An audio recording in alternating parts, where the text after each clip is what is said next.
All right, we should be live shortly here, guys. Just give everybody a moment to settle in here, and we'll get started very shortly on creating a product from scratch in Blender. So this is a new series that I'm doing called Blender for Business.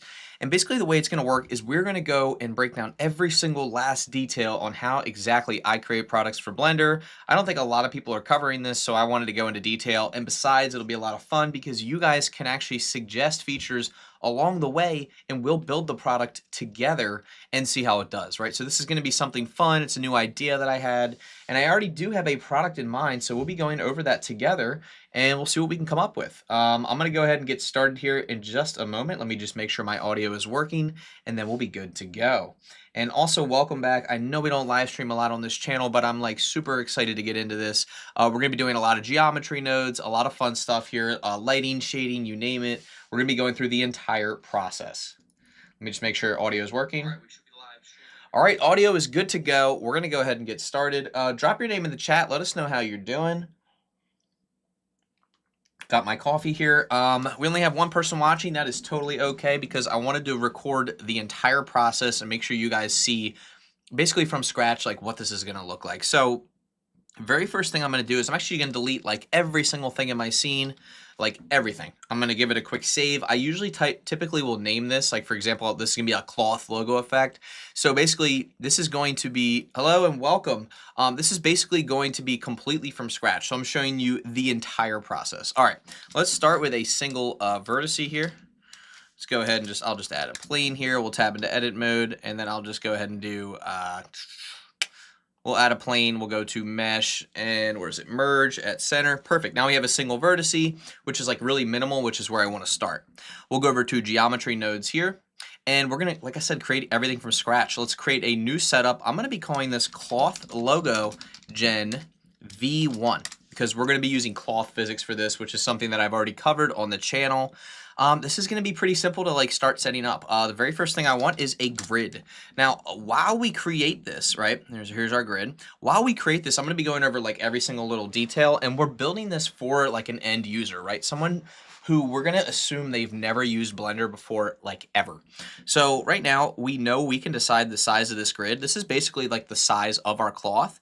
I'm going to go ahead and give our user some inputs here. I'm going to press N, which is going to take out this side panel, and we're going to call this cloth size.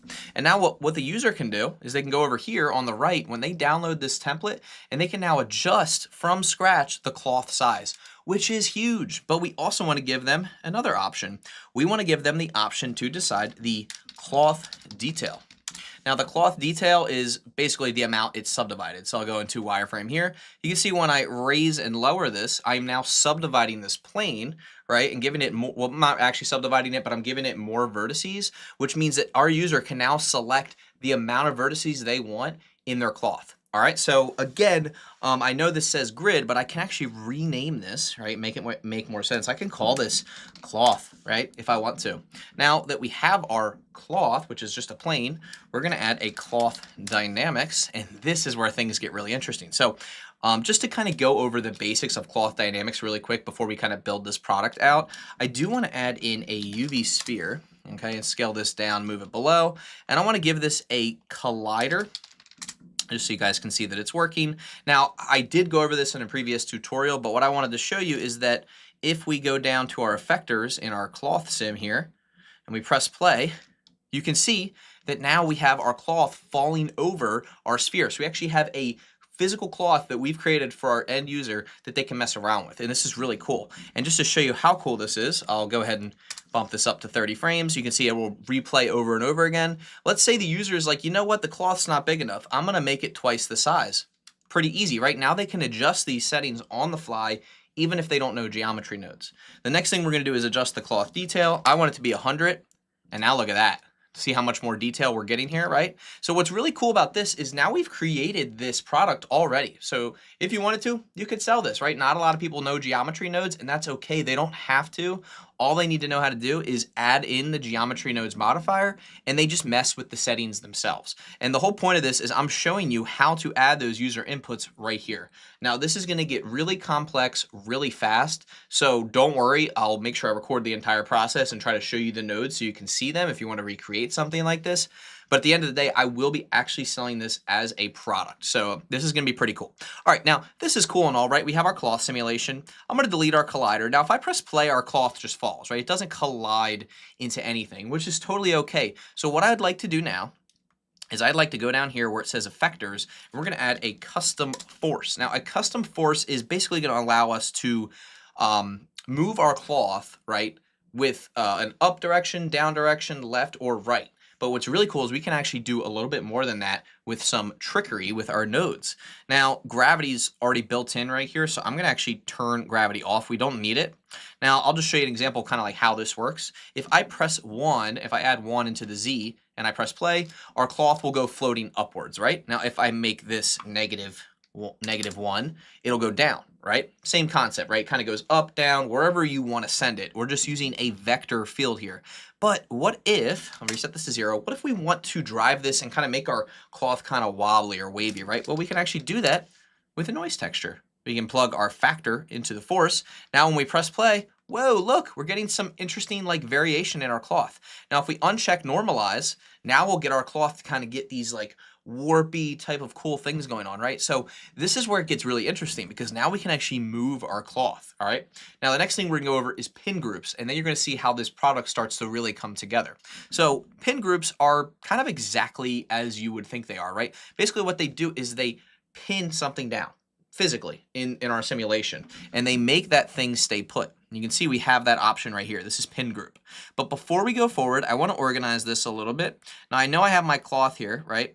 I actually want to right click and I want to join this into a new frame, and we can actually rename this frame, and I'll just call it cloth gen, okay? And then I'm gonna come down here.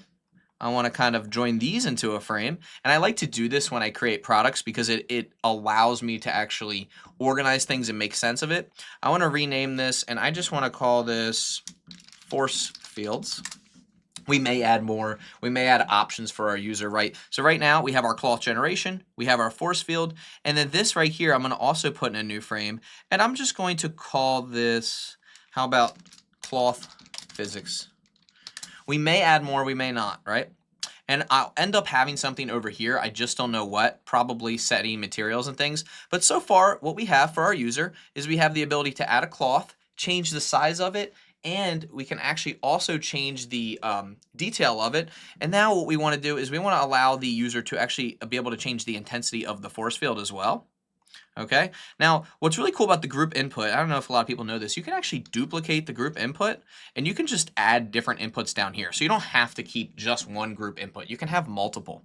So now what I can do is I can have the user adjust the scale. So I'll just say wave magnitude.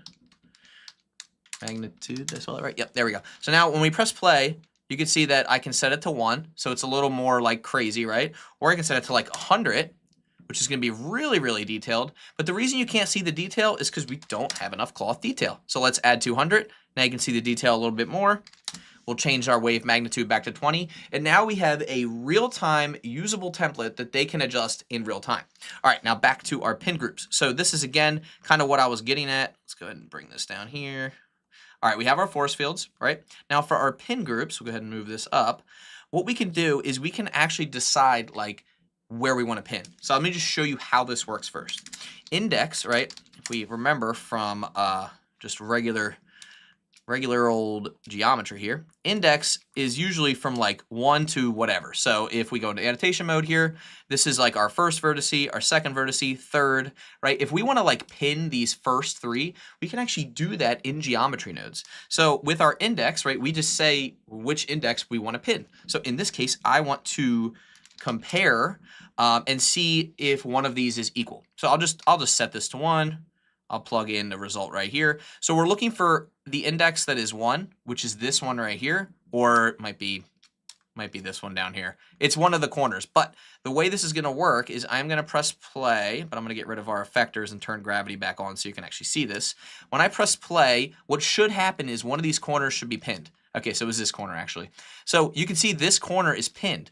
Now the reason that it's pinned, but it's kind of like everything's still falling, is because there's a lot of other things in here that we can adjust. And make these both 10. These are our solvers. These are like how detailed the simulation is. So as you can see, it's actually pinned to that corner. Now maybe I want to have everything less than 100. What's going to happen now is it's going to pin the first 100 vertices, right? So now it's pinning those vertices that are in line, right? There's kind of the start of this, and it's pinning most of these, right? Now to make this a little bit simpler to understand, I'm going to knock down my cloth detail to like 20, and then I'm going to set this to 10. Now you can see, right? These are the first 10 right here that are getting pinned, okay? And then you can see the cloth is now pinned in those areas. The reason this is so important is because now what we can do is we can actually pin a logo to our cloth using some Geometry Nodes magic. Now let me go ahead and check on these comments, and then we'll come right back to the stream. Can the new cloth simulation set the cloth stiffness to the maximum to simulate a rigid body, or can it increase both stiffness and compliance to simulate deformation during a collision? Actually, it was funny you mentioned this because I was actually messing around with this recently, and it can sort of simulate rigid bodies, but there's no self-collision yet, so I can't have one cloth collide with another cloth, even if you set it to the highest rigidity. It is possible, I'll show you. What do you think about making an add-on like Flip Fluids? That would make a good amount of bucks. Yes, it would. A little more complex than you might imagine. I don't even know where to start with something like that. I do know that that's CFD, which is our computational fluid dynamics, and that is not something that I am particularly well versed in. But real quick, because I wanted to answer this question about the cloth, you can actually simulate soft bodies with cloth physics, and you can simulate like fake rigid bodies. I'll show you what I mean real quick, and then we'll come back. I'll just really quickly mock this up in Geometry Nodes for you because it's actually really cool. We'll give this cloth physics. We'll add a plane underneath, and we'll just make this our collider. So we have our cloth physics and our collider. Now, the reason it's not working is because we have to select the collection. Okay, so what should happen is it'll actually sit on the surface now. Let me just give this a little bit of rotation. Yep. So as you can see, this isn't rigid body physics, but because I wanted to answer your question, you can see that our cube falls, but it kind of like wobbles a little bit, and that has to do with the bendiness, right? If we increase this bendiness, watch what happens. You can see it bends more, so the actual full rigidity would be all the way down. Now, I do wonder though if we knock the substeps down to like nothing. I wonder if we do this. Interesting. Okay, maybe we need to do 10 and 10. I want to see the structure here. Mass is 1 kilogram. If we set it to something really light, no, it's not going to do much else. Let's set the friction high. You can see that you can kind of start to get like a faked collision here with like rigid body. But again, if you take this, right, and you duplicate it in edit mode, they'll both collide, but they won't collide with each other. Does that make sense? So like there's no self-collision that's built into this, at least as far as I'm concerned. But you can have as many of these as you want, right? And you can like fake the collisions, but you can't collide with them. They can't collide with themselves. Even if you take this, right, and you delete all these. If you delete all these and you get out of edit mode and you duplicate it like this and it's a separate object, it still won't collide because they're going to phase through each other. All right, let's go back to our cloth logo V1. So again, so far we've learned about pinning groups or pin groups, which is great because we want to pin our logo, and we're gonna actually animate that pinning. And this is the part, in my opinion, that gets really interesting. So here's what we're gonna do. I'm gonna go to my other setup. Now I already made this in Geometry Nodes, a really complex version of this, but we're gonna be building it from scratch because I wanna share that process with you guys. So let's go ahead and I'm gonna show you exactly how this is going to work. First of all, let's go back, okay? Let's get rid of this because we don't want to pin just random things, right? We want to pin like an image. So let's add an image texture. I'm going to search for a logo. Now this is going to work best with a logo that has like a transparent background. And I'm going to find one that's got like some decent detail in it. Because I want to have like different edges and things to work with. So I'm going to kind of search through my downloads here. We're going to find one that really works really well. In fact, you know what I'm going to do? Just because we're on the live stream, I'll show you the like exact process. I am going to go over to Google and I'm just going to type in logo PNG transparent. None of these images are sponsored. I'm not paying for any of this.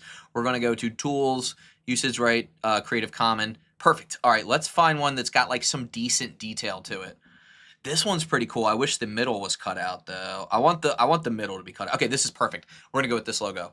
This is the GitHub logo, large resolution. I'm not sponsored by this or anything like that. I'm just using this as an example. You guys can use whatever logos that you want to use. All right, I will now open up that logo that we just downloaded. Here we go. Where is it? Thought I downloaded it. Did I download the incorrect version? Was that a PNG? It is a PNG. Where's the PNG? Hold on a second. Refreshing this. And we're going to go to modified date. And where's our PNG? Nowhere to be found. Okay, that's weird. Hold on a second, guys. Let me figure out why this isn't showing up. We'll have to use a different one, I guess. That's a shame. I really wanted to use that logo. Oh, this one's kind of cool too, but it's not cut out. Ooh, that's a fun one. I like that one. I'm kind of looking for something with like a decent amount of detail to kind of show you like how this works. Ooh, that's a nice one. Is this cut out? Oh, if that was cut out, that would have been perfect, dude. That would have been perfect. Oh, recycling? Bro, what is it with no like good logos on here? Hold on. That's a decent one. Again, looking for that detail. Perfect. All right, we're going to use this one. All right, saving the image. Save it. Oh, the last one, maybe we didn't have internet. Is that what happened? I don't know how we got disconnected there. Regardless, here we go. Let's find this logo. There it is. Perfect. All right, so I want to take this logo and I want to take the alpha into the pin group here. However, because we're using a grid to generate our cloth, I want to actually plug our UV into the vector. So basically what we're doing is we're taking the UV, right, that kind of like space that the cloth is in, we're feeding it into the image and saying, lock this image into like roughly this size. Now this is going to work better if you have an image that's the exact size of the grid. And then you take the alpha of that image and you make it the pin group. Now, as you can see, it is working, but we can't really tell it's working. The reason we can't tell it's working is because we don't have a high enough resolution. So I'm going to bump this up to 300. Let's press play.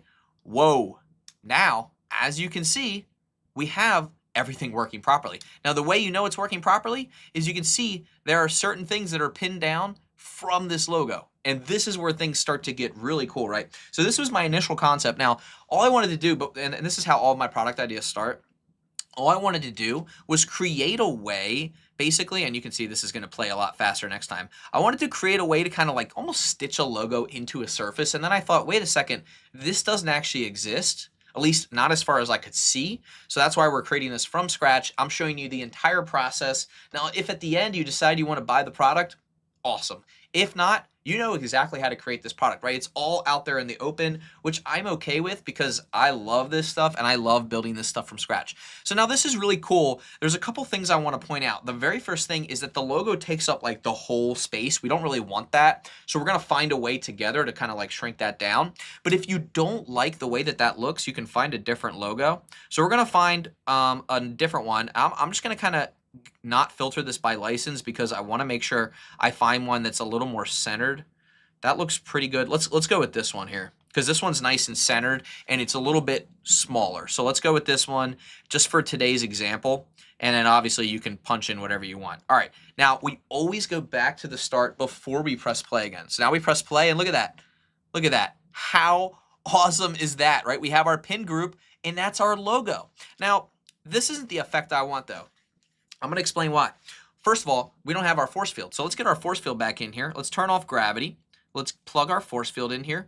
And let's press play and see what we get. Ooh, okay, so now we're getting something interesting, right? We have our force field. It's moving around, but all these areas in here are pinned. Let's get rid of this annotation. All these areas are pinned. Let's go into our custom force. Now, right now, our custom force is fine, but I want to vector scale this. And here's what's really cool, because this is another parameter for them. Plug this in here. Another parameter for them is this is like the intensity of the force field. So I can go in here and I can say, you know what? Force intensity, right? And now we're starting to like build a product here, right? This is like how I build products. Do you have to do it this way? Absolutely not. In fact, you can do it any way that you want. See now, right, this thing's really rippling around. You can still see that logo, right? Now, how do we make this even more interesting, right? Now, this is just one force field type that we can do, right? This right here is, I'm gonna actually group these, and I am gonna call this, I'm gonna call this node group turbulence, right? So now we have one type of force field that we can select, and we can end up using a group switch to allow a user to select different force fields. So we have our turbulence set up, which is awesome. But I found a really cool way, I'm looking at it right now, just make sure I do it correctly for you guys. I found a really cool way to actually make like an actual force field that emulates like outwards. And that's the one I really want to use. So what I'm going to do is I am going to add into our scene. Let's go save this. I'm going to add in an empty plane axis, right? Now this right here is going to act as our force field. We're going to be using the location of this empty to choose where our force field is going to be. So I'll bring this down. I kind of want it to be underneath. And what I want to do is I actually want to bring in our object info of our empty. And I'm actually going to rename this. I'm going to call this force center. Okay, this is going to be the center of the force field itself. So I'm going to drag this in here. I'm going to kind of pop it into this little like frame that I have, and I actually want to drive everything from the geometry of this, but less the geometry, more like the location itself. So I want to drive the location, okay, and I want to subtract a vector, and the vector I want to subtract is the position, which is what I did last time. This worked really well. So I'm subtracting like the actual position from the location. From that, I will normalize it. Okay, so we can actually kind of work with it here. And then I will reuse my vector scale right here. And this is kind of like the intensity. So we can, if it's negative, it'll push away. If it's positive, it'll pull inwards. Why? I don't know. I'm not sure why it's like works the reverse. Anyway, the reason we're doing all this is because we're going to plug this into a custom force right here, custom force field, and then our output will be determined after that. Now, in this case, I want to choose the relative location, group this. Okay, now this one right here is just a regular force field. So I'm going to group it or rename it as such. I'm going to say force, I'm going to say push, pull, right, like that. So now we know this is going to push or pull, but we don't have any outputs. So let's go back into our node group. Let's output the actual force itself. And I also want the user to be able to control the scale. And the scale is actually not scale. It's actually the like direction that things are pulling or pushing. So let's plug our force field in here to an effector. And you know what? For the intensity, I guess you could plug it into this too. Let's see if this works. I'm curious to see what we'll come up with here. And it is not working. Why? Geometry cannot be retrieved from the modifier object. For relative position, I'm making sure I have everything here. Subtract, normalize, scale. Oh, I know why. Because here, we're going to do our scale manually. Hold on. We're going to do our scale manually. We'll do -3. I'm going to go back. Why isn't it working? Hold on, hold on. Did I bake it? No, I didn't bake it. Oh, I know why. Okay, so I accidentally plugged in my vector to selection. We want it to be plugged into the force. Now it's working. Okay, now it's working. The way we know it's working, you can kind of see this little indent. It's pushing up. All right, so it's pushing up, which is cool, right? And that's kind of like actually what I wanted. I wanted to kind of push up. Now you can see this is the kind of like effect that we're getting, which is really cool.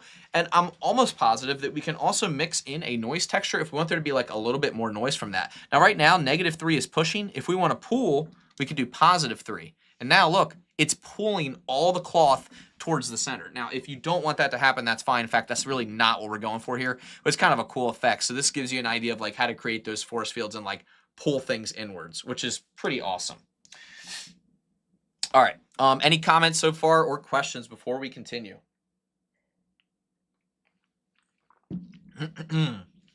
All right, cool. Excuse me, guys. All right, so we have our force field. Awesome. I do want to push. I want to push it maybe like -10. Go back. I just want to see what that's going to look like. Awesome. So cool. Okay. So we're getting something really interesting here, right? We're having our push. Now, the only thing is with this logo, I want this logo to like kind of move across. Like I want it to kind of like start like this, but then like it kind of like fades into this thing. Does that kind of make sense? So let's go ahead and let's do that. Right now, we have everything figured out with our force fields. That looks great. Now, right here, this is our image texture. I am gonna join this in a new frame, and I am gonna call this one animate image. Or it's like, I guess, animate image or logo, but in this case, it's gonna be an image, right? So far, nothing too crazy, right? We have our cloth generation, our animate image, which we're about to do, our force fields, which affect the cloth, and then our actual cloth physics. So far, I feel like we're doing pretty good. We kind of have something cool going here. Now, what I want to do, I'm going to show you what I'm going to do first. I'm going to use the annotation tool. I like love and hate the annotation tool. We're going to have everything move in this direction, and we're going to kind of cut this logo in half. So like basically it's going to move and reveal the logo kind of like as we go. Does that make sense? So that's kind of what we're going to do. Now, in order to do that, I'm going to refer back to my old node group because I did a lot of research on this and I figured it out, and there's something really cool we can do here. So basically what we're going to do is we're going to take the UV map and kind of like split it up. So I actually want to use my separate XYZ. In this case, we want to transition this on the x-axis, so we'll keep x checked here. And then I actually want to test something. I want to test something is less than. In this case, I want to float. Where's float? Hold on. Less than. There we go. Wait, why? Am I in two different Blender versions here? Hold on a second. Compare. There we go. Compare. That's what I want. All right. I want to compare if something is less than, in this case, like where is the line? Like we need to know where the line is, and then we're going to transition it using a custom speed attribute, which in this case we'll use a math node for. And I usually use multiply because then we can multiply it by any value that we want. And then the result gets plugged into a multiply. So let's go ahead. Just make sure I'm doing all this right. So far, so good. We actually still feed the original vector in here. And then what we do is we do a math node here, and we do a little bit of multiplication, and we plug in our result into the bottom value. Let's see if this works. Go back. Just make sure I got everything here. Looks good. Plugged into the pin group, we're good. Nothing's clamped. Okay, last thing we need to do, this is actually going to animate it. We use our scene time. In this case, we'll use the frame. And we'll plug it in here. And then this right here is the speed. So we'll do like 0.03 maybe. Press play. Look at that. So here's what's really cool. You can kind of see what's happening here. Basically what we're doing is we're revealing the logo, right? And this is kind of like the magic of the whole thing, and this is why I love this stuff. Now you can see that the force is a little bit intense, but what's cool is the logo starts and it goes whoosh, right? Kind of like pins down over time. So you can see this transition happening, right? This line, we're controlling this line basically with this right here. Like if anything's less than a certain point, compare that those x values, and then use that result to multiply the image itself. Does that kind of make sense? So that's kind of like what we're doing right now. And I feel like this is the magic of it, and this is where we can start to have like really interesting things start to happen. All right, let me see what other features I added. Oh yeah, we added some stitching. Okay. This is where things start to get really interesting. Now, let me just show you something really cool. We're going to kind of switch back over to shading real quick because I kind of want to give this thing a little bit of life here. And I want to show you guys like the Blender asset library. Again, this is what we have right now, right? Kind of go to our top-down view. We have this awesome like stitched thing, right?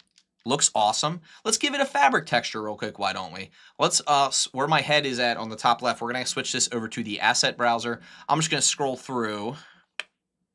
All right, I'm going to scroll all the way down where the materials are. All right, here we go. I want to give this a knitted fabric look. So I'm going to drop that on there. We're going to click this little button right here that says packed library. We're going to unpack it into the actual file itself. And then we're going to go back to geometry nodes. Okay. Now, right now, if we go to rendered view, we can't see anything. One, because we're in Eevee and we don't have any lights. And then two, we haven't assigned our material. So let's set our material here. And you have to do this in geometry nodes because it doesn't really know, what you're trying to do. It's like I teach my students, like, the computer's stupid. You have to tell it what to do, right? All right. Sorry, computer, you're not stupid. All right, we'll go into cycles here. Oh my God, why are we on CPU? Let's add an area light in here so we can actually see what's going on. I'm just gonna kind of give this a little angle here. Now I'm just doing this for some like basic lighting. Awesome. And let's go ahead and give this like power of like, I don't know, 50 maybe. There we go. Now we can really see what's going on here. And for our knitted fabric, I do actually want to control the size of it here. Now, right now the scale is 1. We could set it to like 5 or like 0.1, and you can see it, like we can adjust the actual knitted aspect of it. It's kind of hard to see. Hold on, this lighting's horrible. So let's add an HDRI so we can actually like see what's happening here. I'll just add this one here. There we go. Oh, so awesome. And I love this because this knitted material looks really, really good. Let's do like 0.3. There we go. That's a little bit like more realistic. Now, we can't really like see what's happening as much. One of the reasons we can't see it is I'll show you in solid view. We can kind of see here what's happening. We don't have like an outline to our logo, so we can't really tell like what's happening with the stretchiness of everything. But I'm going to show you what it would look like with like a more complex logo.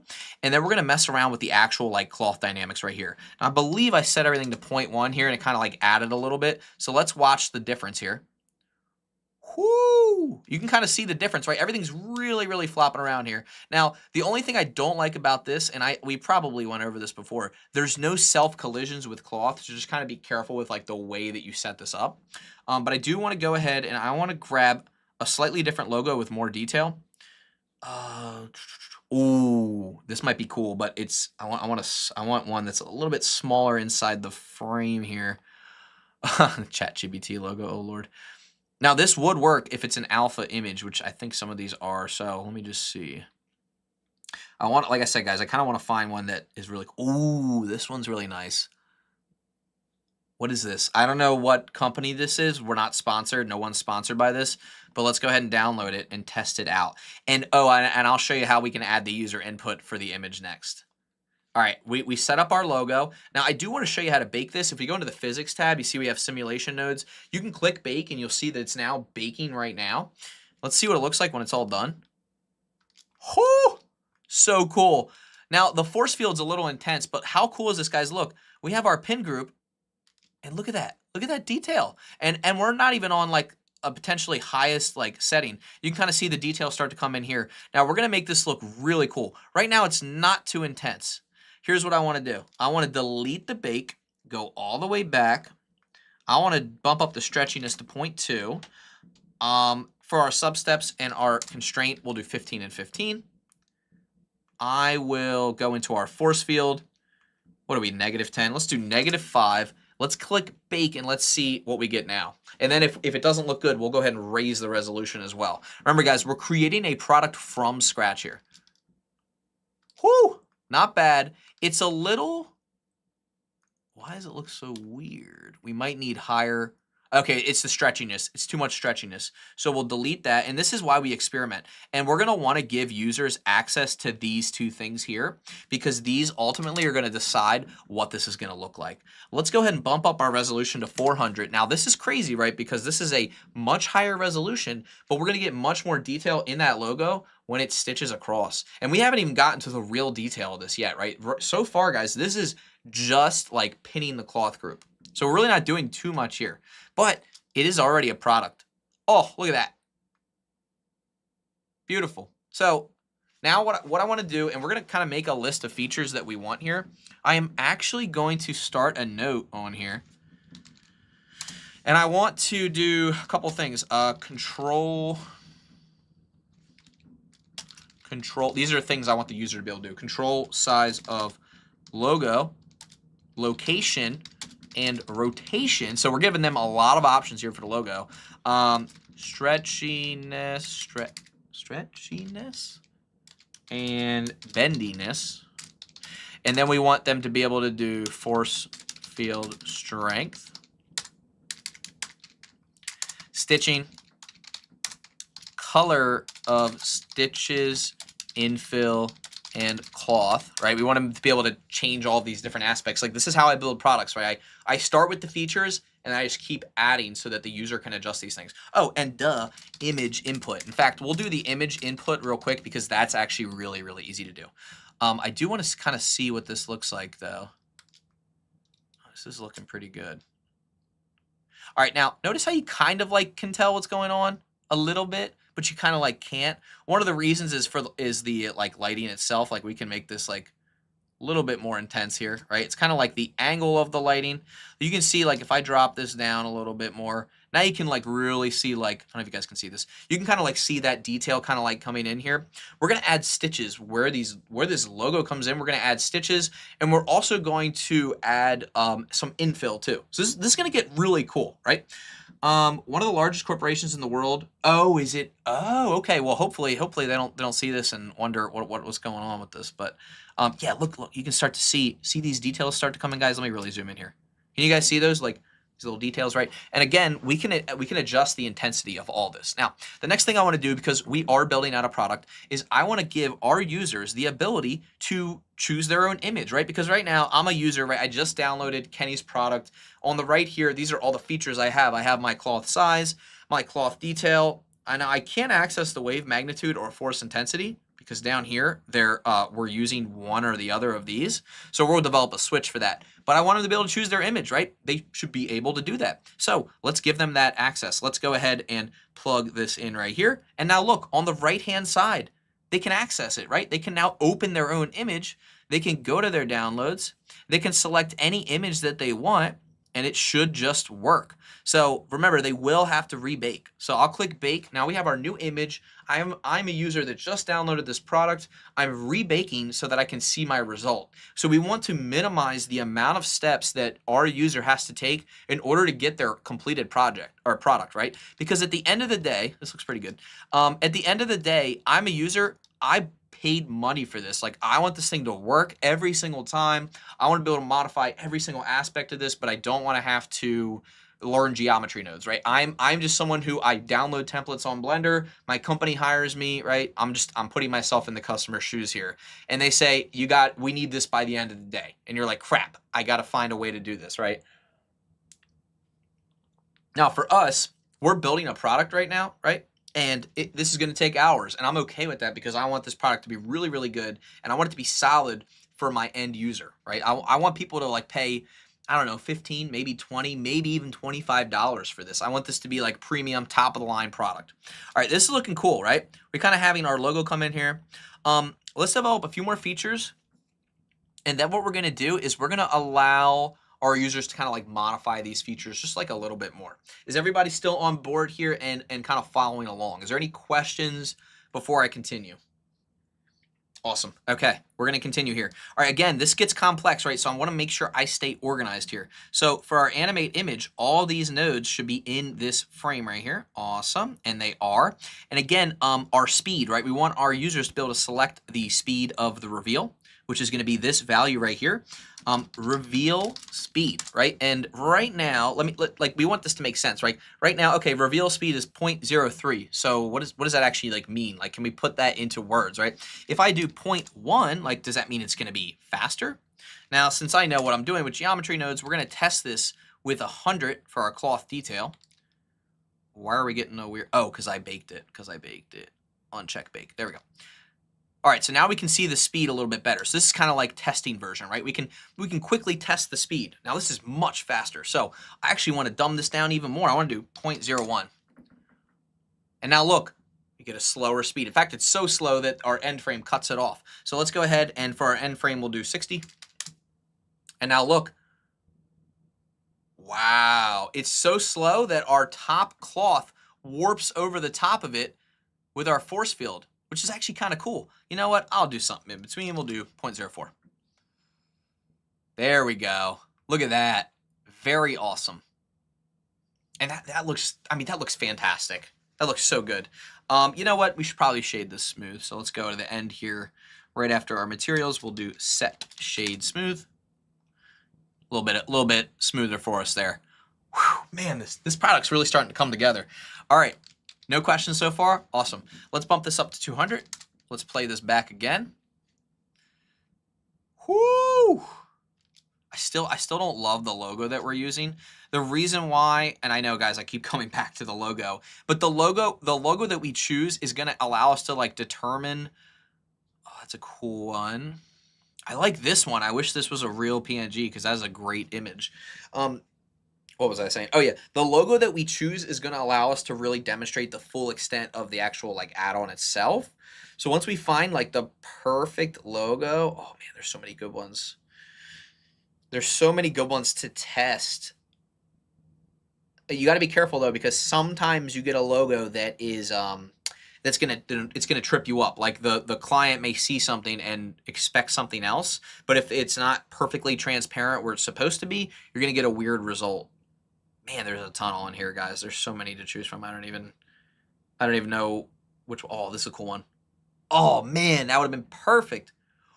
Whoo, the NFL logo. So what's cool about the NFL logo, again, we're not sponsored, just using this as an example, is this white part and these white parts, if they were gone, it would be a lot of a better result. Now we can incorporate some features to make this work, but again, you kind of want to have control over the transparencies. Like if you already have it sorted out, that's honestly ideal. Again, square images usually work better. Oh, this is a cool one. This is a cool one. I kind of want to try this one. All right, let's try this one right here. Again, this is part of like the testing process. I know you guys are probably thinking, this is stupid. Give us the answer. Like, what's the answer here? But this is really part of what I do. And it's part of the fun too, right? We kind of stitch away at this. Oh, so cool. Now you can kind of see the tree is in here. Let's give it 300 here. Oh my goodness. Well, that is so cool. Oh man, that's going to look so cool with stitching. All right, guess what we're going to do next, guys? We're going to add in the stitching. That's awesome. The largest conglomerate corporation in the world is crazy. All right, so far, guys, we have our reveal speed. Now, if we wanted to... if we want it to come from the other way, do we make this a negative? I guess, we'll come back to that. I'm getting way ahead of myself. What I want to do is now we want to extract the logo, okay?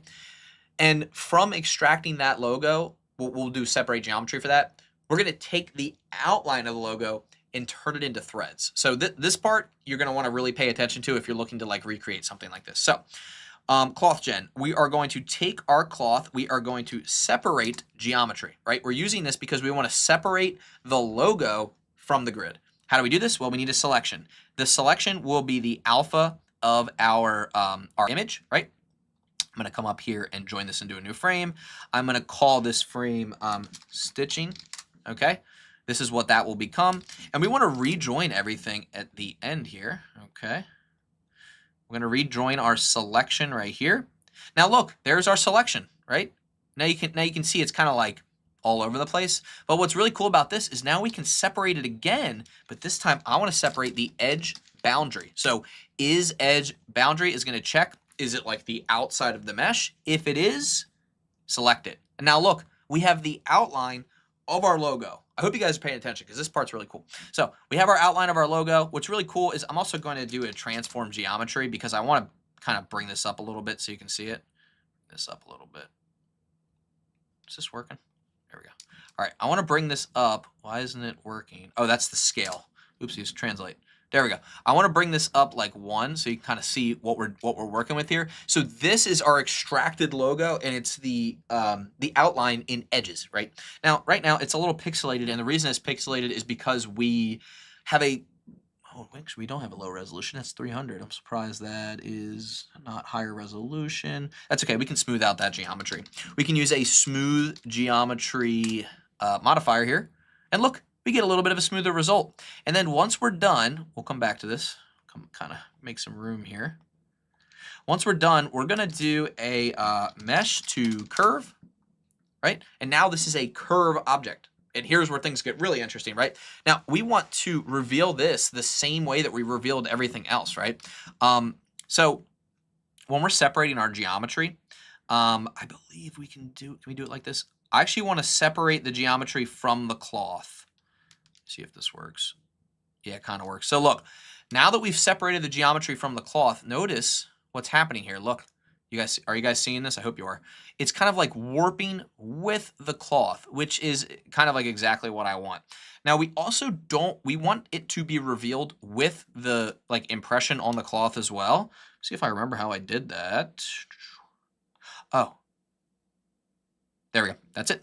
So we're taking the geometry from the cloth, we're taking the multiply attribute or multiply math, and that's the selection. So now we have a reveal for our curves, right? So our curves, our stitches are getting revealed as we wipe from left to right. Make sense, guys, so far?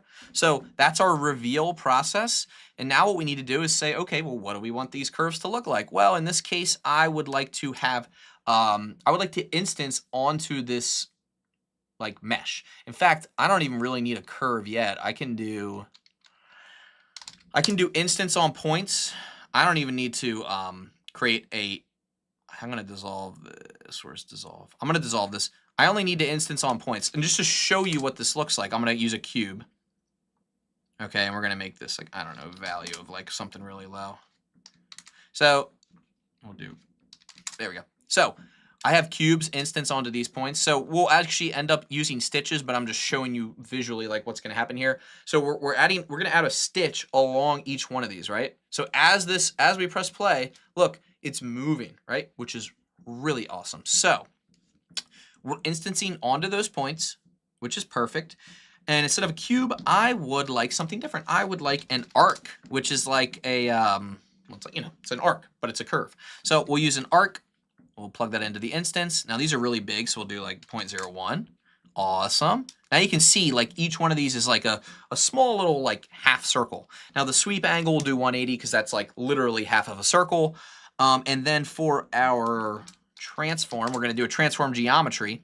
And what we want to do is we want these to stand upright, right? So we want them to be, what, 90 degrees? No, we want them 90. There we go. So now they're standing upright like stitches, right? Are you guys following so far? And this is going to be really cool, right? So they're stitches. Now for the resolution, these are going to be pretty small. So I'll do like a resolution of 10, right? We don't really need, in fact, we could probably even go lower than that.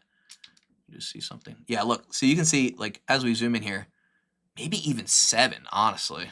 We'll do 0.005. We want some small stitches. Now look at that. We have like a whole stitch group. Now we transform the geometry. We have our arc.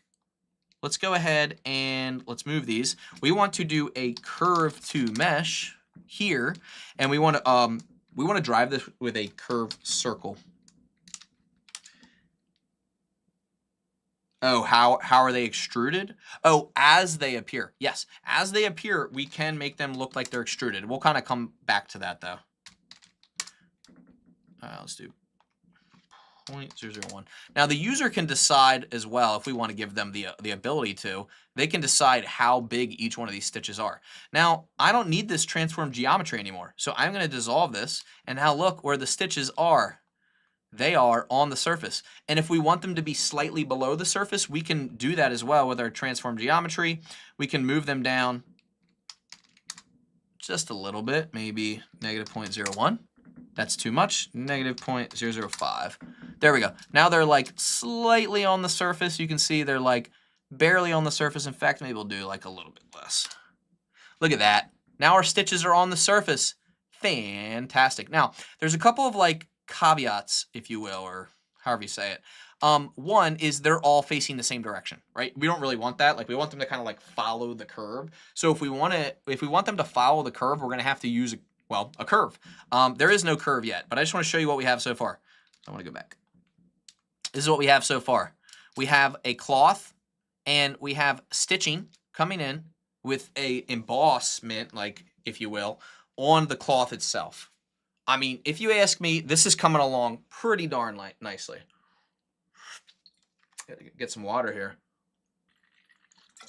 Can I get any comments on what you guys think so far? I mean, this is going to be really cool. Like, imagine you're first-time user, right? And you're downloading Blender, and you're like, damn, this is really cool, right? Okay, now here's what we're going to do. Let's test it. Let's see if our features break. Again, we're constantly testing this out, right? This is how we build products. At least this is how I build products. Now, that was a cool logo. Well, let's see if it works on a different logo. I want to see if it works on this like weird like handprint bird thing. Let's press play and let's see. All right. And it does. Now, again, we come back to like, this is like the resolution issue we have. This looks good though. Like you come from a top-down view. It's starting to look pretty cool, right? We have that stitch effect. Now, this is cool, but like, let's add more, right? This is really cool. Let's add an infill. We have the outline. Now watch how easy it is to add the infill. I think you guys are gonna be really impressed by how easy this is. So this is our outline. We've taken, if we look for our selection, the reason it's an outline is because we've taken the edge boundary, we've plugged it into our selection. But you know what? I don't want the edge boundary. I want the opposite. And the opposite, if you guys know what invert means, is inverted. So here's what we're going to do. We're going to take this inverted selection. We're going to bring it up here. We're going to reroute because I love the reroute node. I didn't use it a lot, but I use it now. So we're rerouting this selection, which is fantastic. Okay. And we want to take this reroute and we want to turn it into like more stitches basically. So we'll do something really similar. We'll go ahead and we will, excuse me, instance on points. I want to remove this though. Remove from frame. There we go. I want to remove this because this is going to be an entirely new frame here. That's fine. It's going to look a little ugly at first. We'll clean it up later. We'll join this in a new frame. This one we're going to rename to infill. And then we're going to rejoin everything back together. In fact, I might even do something like this. Yeah, there we go. All right, so we're rejoining. So we're instancing on those points. Kind of like same concept. I think I might even just copy all. I might group this all together. Yeah, let's do this. So look, now I can take 1, 2, 3, 4. I can group these together. How do I do that again? Make group. Perfect. This right here just basically says I want arcs on the surface. So I'm gonna go ahead and rename this. I'm gonna say place threads. Something like that. I mean, we'll come back to it in a second. Place threads. If all works, we have threads on the inside now.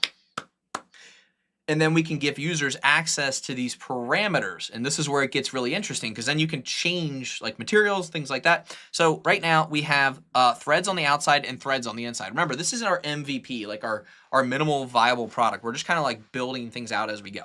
So we have our threads, but in this case, I want to change this up a little bit. I want them to be rotated 45-degree angle. And now look, they're much more differentiated from the external part, right? Which is really cool.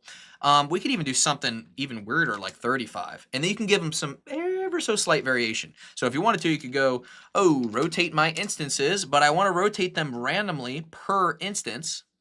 Okay, so I'll do random value. And I only want to rotate them on the Z axis. So I'll do, let me stretch this out here. I'll do combine XYZ. But in this case, I only want to rotate them on the Z axis like this. Now look, they're all rotating, which is great, but I want them to rotate very slightly. So if I do like 0.1 or maybe 0.3, now look, they're ever so slightly rotated, just enough to create some like realism, if you will, like the error in the machine that's creating these stitches, right? So there's like a lot of things to like consider here. Now let's go ahead and give this a separate material. Set material, there we go. All right, let's set the material. I'm just for like the purposes of this demonstration, I'm going to add the new material to this like swatch here, if you will, or like the actual like plane itself. I just want to make this infill. You know what? Let's do like a light blue. I don't know. We'll just see what it looks like. Because what we want to do is we want to be able to like, we want the user to be able to like customize all these things, right? So now, I mean, this is where we're going to get into the really fun stuff. Now we have our logo. We have our colored background. We have our external stitches. We have our infill. And we have a fully animatable and speed controlled wiping version of this logo, right? So we're creating a product completely from scratch, and this is really cool. Now, obviously, like this logo, it looks okay. Like I think it's a little bit, it might be like a pixelated logo. Let's swap it out. Let's do something a little more complex here. You know what's really cool about this too? I didn't even rebake the simulation. This looks really cool, but let's actually rebake the simulation. Now, you can see it is working, and I really don't know how because you usually have to bake these simulations. Whew. That looks good. How cool is that? Now you got a company and you're like, you know what? You guys want a cool logo? Give me like literally 10 seconds to hop into Blender, open up Kenny's template, drop my logo in, right? My company logo, and boom, instantly you have a premium like version of this like being stitched onto fabric, right? I mean, now we're really just like scratching the surface here, right? Obviously, like you zoom in and the stitches kind of fall apart, right? They're a little bit like basic, but once we start really getting into like the nitty gritty detail, right? This is, remember, you draw it first and then you perfect it later, right? You like just start creating, like just jump right into Blender and just start creating. And we're using everything in Blender. The only external resource I've used so far is the logos themselves and I guess the HDRI, but that's really not a huge deal. Let's test another logo. I like doing this. Not a lot of people are going to like this process, but I like testing different logos just to kind of get more ideas of like how this can be applied, right? Let's go ahead and let's try another logo. Oh yeah, I want to try the tree logo again. Let's go back. Let's let this play out. We can always bake this if we want to. I kind of want to pause it like halfway through. I don't know, man. This is looking pretty cool. This is a pretty cool little, like a little thing we set up here. Now, the next control options that I want to give my user, remember, we're creating this product together, so you can drop a comment in the chat and be like, Kenny, it'd be really cool if you added this, and we'll add it in if we can figure it out. So I'm going to go back into geometry nodes. I want my users to be able to select the colors for the logos, right? There's going to be 3 color swatches that we have so far. We have our color of our fabric in the background. We have our color of the logo infill, and then the logo like stitching outline. So we want our users to be able to like modify all these different things. And then we'll come back to like the physics. In fact, I'm going to show you a really cool trick. Kind of come back to this in just a second. A really cool trick on the right hand side. Where is it? Here. Oh, so we have our group sockets. You can add in a panel. So I could add in a panel and say physics, right? And everything physics-wise you can put within that panel, right? So now look, if we look on the right, look, everything's now in a panel that is like pretty much has to do with the physics themselves, right? Cloth size, I would say that's physics. And then we have things like the cloth detail. Now the image and the reveal speed, yeah, I would say reveal speed's physics, but the image itself is not. So let's make a new panel. Let's call it appearance, for example. You can call it whatever the heck you want. I'm going to pop that image into there, right? And now this is where the color swatches start to come in. So pay very close attention because this next part is kind of a pain to set up, but once it's set up, it is so powerful. So right now, this is our infill. Now our infill is yellow, right? We know that because we have our material right here. Now what I'm going to want to do is I'm going to use something called, what is it? Stored named attribute. I think it's, yeah, I think it's stored named attribute. Yeah, that's what it is. All right, so we want to use a stored named attribute. We actually want to use it before this. There we go. Now what we're going to do is we're going to plug in our own custom color into this. In fact, we're going to do color point is fine. The name, we'll come back to that. So here we go. All right, so for the name, we'll do, I don't know, infill, right? Now for the value, it's set to white right now. I'm going to set it to pink. All right, now you see nothing changes. And the reason, oopsies, why is this not working? The reason nothing changes, we'll just set it to green, whatever, is because we need to go back in here. All right, now this is our infill material. All right, we'll name it there. Now we're going to do a named attribute, or we're going to do attribute here, color into the color. We're going to call this infill. And look, now it's green.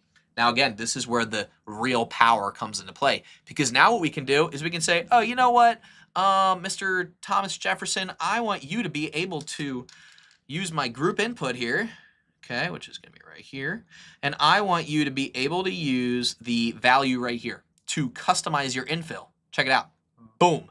Now guess what Mr. Thomas Jefferson can do? He can say infill color. We can drag this into the appearance. Drag it into the appearance. There we go. Now, let's say I'm just like in layout mode, right? I just downloaded the template. Here it is. Guess what? I really don't like this color for my logo. I actually wanted pink. Boom.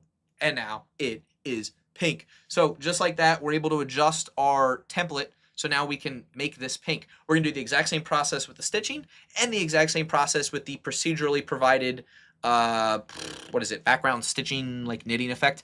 And it gets better. We can also adjust things like scale, intensity, fall off, like basically whatever we want. I mean, this is, I can't explain to you guys like just how powerful this really, really is. And we're just going to continue to build layers on top of this product. Is everybody with me so far? I know we only have 11 people, and that's okay, but I want to make sure you guys are with me so far because this is how I design products. I think one of my bigger products I probably spent maybe like 8 to 10 hours on at most, but that's a lot of time, right? That's a lot of iteration and testing. And I think a lot of people just don't realize like what actually goes into it, right? Like this might not seem like a lot, but for me it is, right? I have to invest a lot of time into trying things out. But anyway, I digress. Let's go ahead and set up the same exact thing, but instead of our infill, we want our stitching. So let me do this. Hold on, let me bring this guy over here. This looks fine. Whatever. All right, I kind of want to like organize this a little bit. It's a little bit all over the place. You know what I'll do is okay, I have an idea. I'm going to actually take these two, 1, 2, 3. I'm going to say remove from frame, and I'm going to say join in new frame.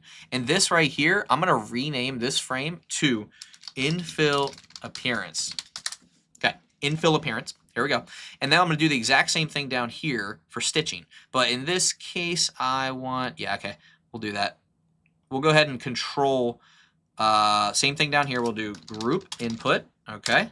And now I know if you guys are joining late, that's totally okay. What we are doing is we are creating our very own Blender stitching product from scratch that I am actually going to sell. But I am walking you through the entire process. All right, we're gonna do the exact same thing. We're gonna do a stored named attribute right here.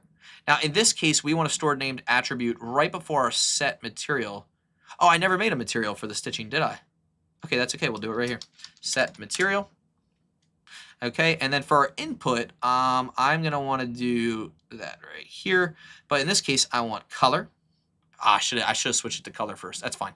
We'll do stitching, okay, and we'll go here. Now we can always delete that other one. In fact, this other value isn't plugged into anything. I'll delete it. This one is going to be our stitch color.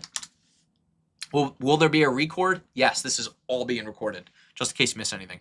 All right, now that we have that, we need a stitching material. So let's go ahead and make a new one. Let's call it stitching material. Now, I normally will just be funny and like name things random words, but in this case, since this is like a legit product that I'm selling, I'm gonna make sure everything is the utmost professional. Okay, at least as professional as I can get it. All right, we have our stitching material. You can see it's working. Now we'll go back into the shading tab, and again, same concept. Attribute, right? We'll call this, what did I call it before? Just called it stitching. So we go stitching. We'll plug our color into the color. And let's check if it's working. And it's working. Ladies and gentlemen, you have successfully linked 2 colors into your geometry node slots, and now our users can decide for themselves what colors they want their logo to be, the external stitching, and the internal. And just to show off a little bit, let's go ahead and plug that other logo back in. Now, it looks like their color scheme is actually blue, the Unilever.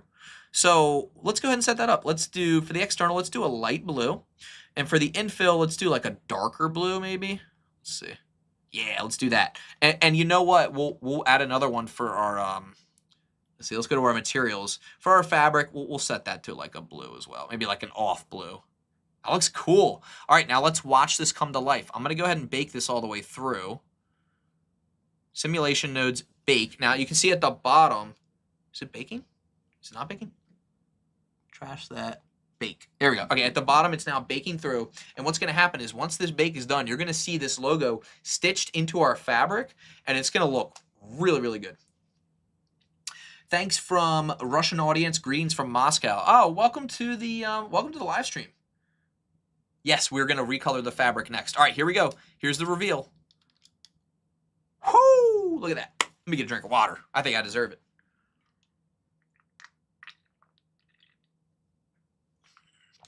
It looks good. And I mean, depending on what your computer can handle, you can make this go even further. But look what we have. I mean, it's looking awesome. And again, I understand like this isn't realistic. We zoom in, like we can see, okay, these are clearly just curves, right? But there's a lot we can do with this, right? We have access to the normal. We can make these look more realistic. We could even, if we really wanted to, and this is crazy, right? We could actually make each individual strand a cross-knitted, threaded, like twisted version of a thread. We could make this look really, really legit. It's just a matter of like how much time you want to put into it, right? And I think this is where it comes back to like, you know, Cinema 4D versus Blender versus Houdini versus all these things.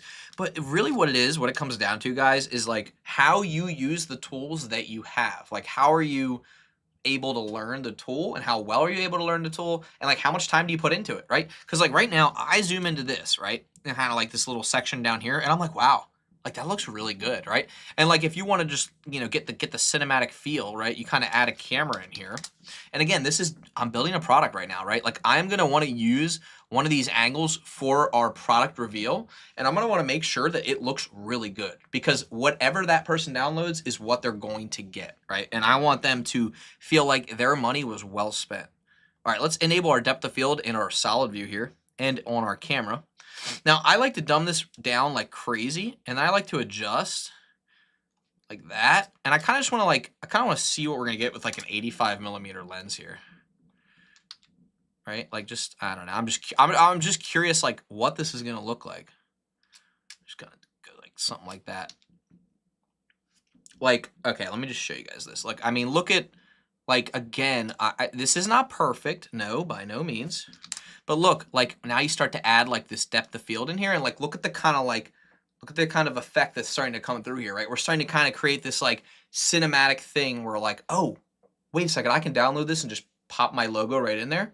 Okay, now this is cool, right? This is an actual product that I can buy. Okay, maybe I spend 20 bucks, maybe I spend 25 bucks. Like a lot of people are gonna say, Kenny, that's way too high. But I promise you, if you look at the other products on Superhive, Gumroad, people are paying that amount of money. Look how much they're paying for flip fluids that they're gonna use over and over again. All I have to do, now that I've downloaded Kenny's product, is I go over to my modifiers tab, I open up a new file. All I gotta do is say, hey, Joe, can you send me the logo, bro? He sends me the logo, I pop it in there, and look, it's instantly on my fabric. And all I have to do is rebake.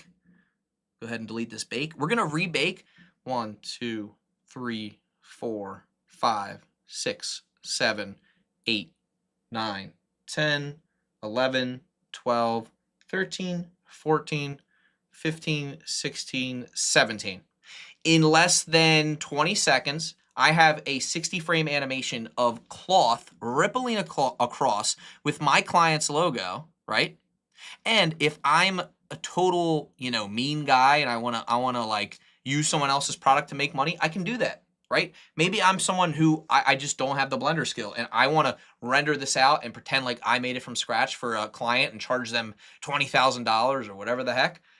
I can do that if I want to, and that's okay. And I'm okay with someone doing that because I know how to create this from scratch. So I still retain that same skill set, and I can charge just as much as they can for the same product, but they're getting the ease of just, I've created the nodes, they're just modifying everything, right? And I love like this moment here where it's like, you know, you can kind of see like the pinching of the cloth. I mean, they're like, imagine like a nice, like real slow-mo, like close-up of this like pinching right here. And look at that. Like, I mean, this is, how long has this live stream been going on for? Or does it say? Wait, how long has it been going on for? We are at the, what is it, an hour? Maybe we've been live streaming for like an hour, and we've created a lot of cool stuff in just an hour. We've created like a really cool stitching animation. Let's see, loving the animation, amazing, can't wait for the record to try it myself. Is it possible to set the texture of the threads? Yes, and we're gonna be working on that too. I have a golden logo with the reflections. Ooh, oh, and that's the other thing, like, I mean, it really depends on how much people wanna get into it. You can make like a gold, you can make something gold, right, in the bottom here. Now, this next step is about to get really crazy. Let me see something here. Just want to trash this logo real quick. I kind of want to try another logo, but here's the crazy part. We don't have to have a flat surface for that bottom. We can actually create real threads for that entire surface if we want to. And that, in my opinion, that's where it gets really crazy. Ooh, the Batman logo would be really cool. Oh, what's awesome about this process too is that this logo will work Ooh, I wonder. You know what I just thought about? What if we can oh, there's so many features I want to add. Hold on, I need to write this down so I don't forget. Ability to turn off stitches or infill. They need to be able to turn them on and off, like selectively, right? And then I want people to be able to apply their own image colors to the infill. Because like you have a logo like this with like some blue and some green, and you want to be able to apply it to that, I think that should be possible for that person. Oh man. Yeah, like I said, the only real like downside that I'm seeing right now is like obviously you have something that is not cut out properly. Like that's not cut out properly, that's not cut out properly. Now I do have some workarounds for that. There are some workarounds to cut that off. Subscription 100%. What do you mean subscription 100%? Are you saying for the for the product? Are you saying?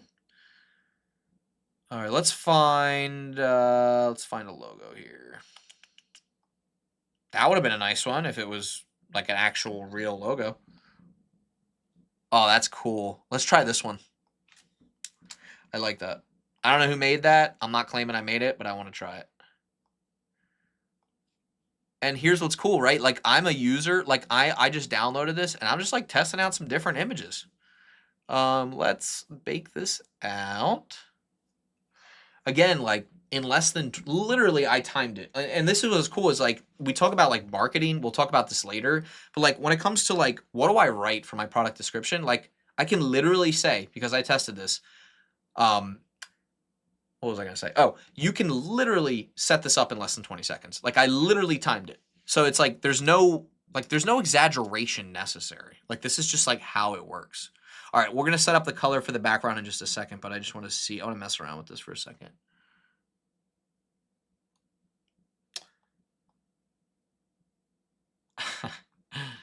Awesome. I'm hoping this product does well, like I really am. All right, let's set up a stored named attribute for our cloth. We're going to join this in a new frame. Stored named attribute, right? We're going to make this a color because we're modifying the color. And then I'll just bring this down here. I'll rename this. So this is the cloth appearance, right? And we want our users to be able to modify this. So we need a group input. I'll call this cloth underscore color. I will give users access to it. I will go to our shading. I will click on our cloth, which is, again, this is provided by Blender. I did not create this from scratch. In fact, if you go into wow, this is really cool. I don't know how they did this, but this is awesome. Anyway, I want to get out of this. There we go. I just want users to be able to modify this. Attribute, color, and we want it to be the, what did I call this? Cloth color. There we go. All right, let's see if it worked. Cloth color, we want it to be pink, and it works. Perfect. Now we just got to go back to geometry nodes. We have to say cloth color. And I'm just going to let users, again, access all of this, right? This is all within the appearance. So now, again, I'm just pretending like I'm resetting myself, right? I am now in the shoes of the user that's just downloaded this product. Again, we're kind of like resetting ourselves again. You know what? I really want this fabric to be just like completely black because I want my logo to really stand out. I want that infill to be a nice, like a little bit of a darker blue maybe, like, or maybe a darker green. And then I want my outline stitching color to be completely white. And now look at that. I mean, I don't love the way this looks, to be honest, but you get the idea. Like now I'm a user and I'm selecting the attributes that I want to change. And just like that, we are able to now have this really cool like stitching effect inside of our nodes or inside of our product, which is downloaded by a user, right? And right now, and I'll be honest with you guys, I could launch this right now and I could probably make some money with it.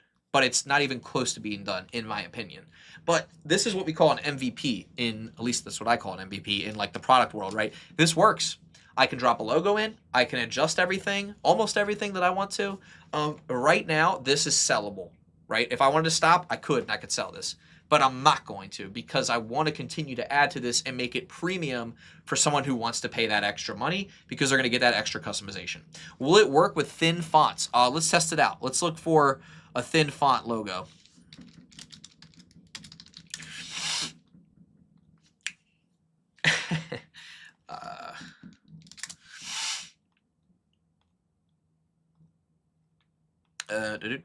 Can we get a thin font logo?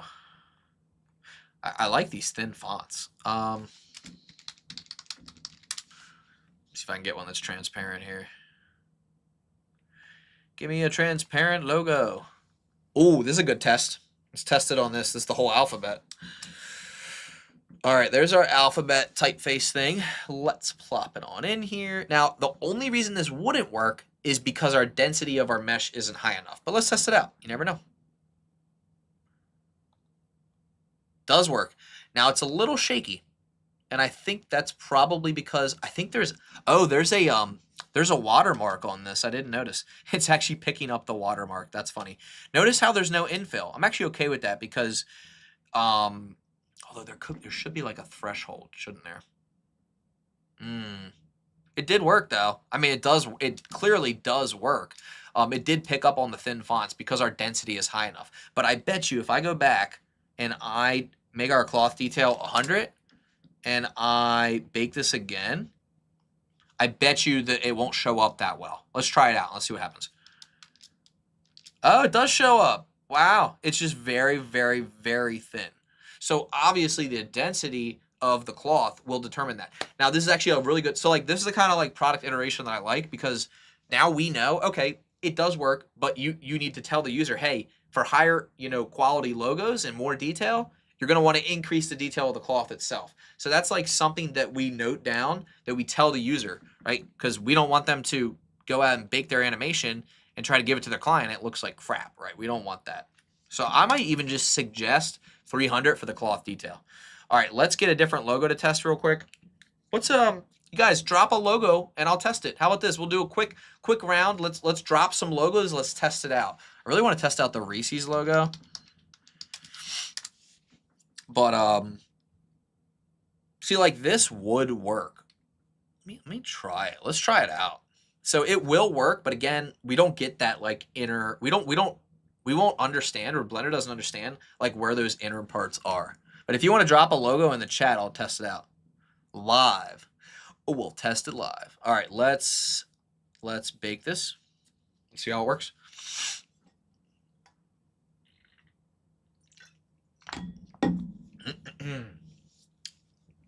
Duh, the Blender logo. Yeah, all right, we'll test it. I might be able to chop up the Blender logo a little bit. There's Reese's.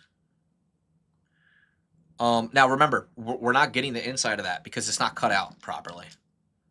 So let's see if I wanted Reese's to be, I don't know, orange, I guess. Was it orange? It's like a really, really specific orange. And you know what this makes me think now too? Oh man, we got to figure out like, can we make the external like size of that like bigger, right? I mean, this is like really cool. All right, let's test out the Blender logo.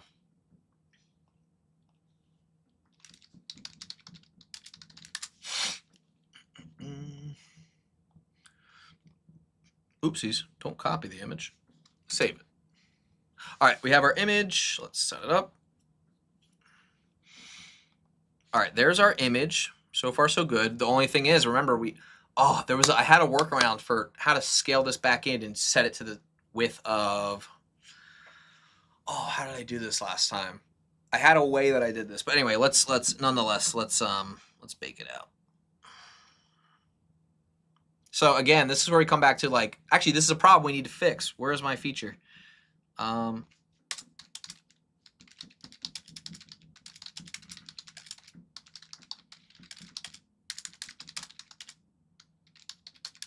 right, we're gonna add that to the feature, and we're gonna delete these features as we go, hopefully. Nice. Except obviously the ratio of the logo is not working properly, but you get the idea. Pretty cool though. I mean, and again, we come back to like, this is gonna look beautiful once it's once it's actually working. Oh man, that looks cool though. That looks so cool. And then again, this is another feature I have to add. Small fuzz detail, right? This is this small little fuzz that I want to add. That's going to add that extra level of detail that's really going to matter, right? All right, let's bring it back to where we were before, because actually I really like this logo as like an example, but again, I'm gonna have to come up with like my own logos and stuff or something. This one's just so cool. Like that's such a cool logo. I don't know. I kind of want to go light blue and then maybe like darker, almost like, yeah, like something like that. Oh, that just looks so cool. So awesome. Let's bake that out. Oh, it looks awesome. All right, the next thing I think I'll really want to tackle is the size of the image itself and like how to change that. But let me bake this out. All right, once this is baked, we're gonna keep adding more features. Everybody doing okay?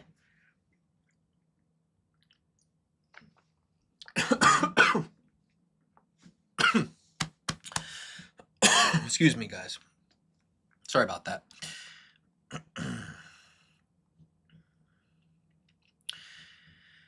Okay, let's see.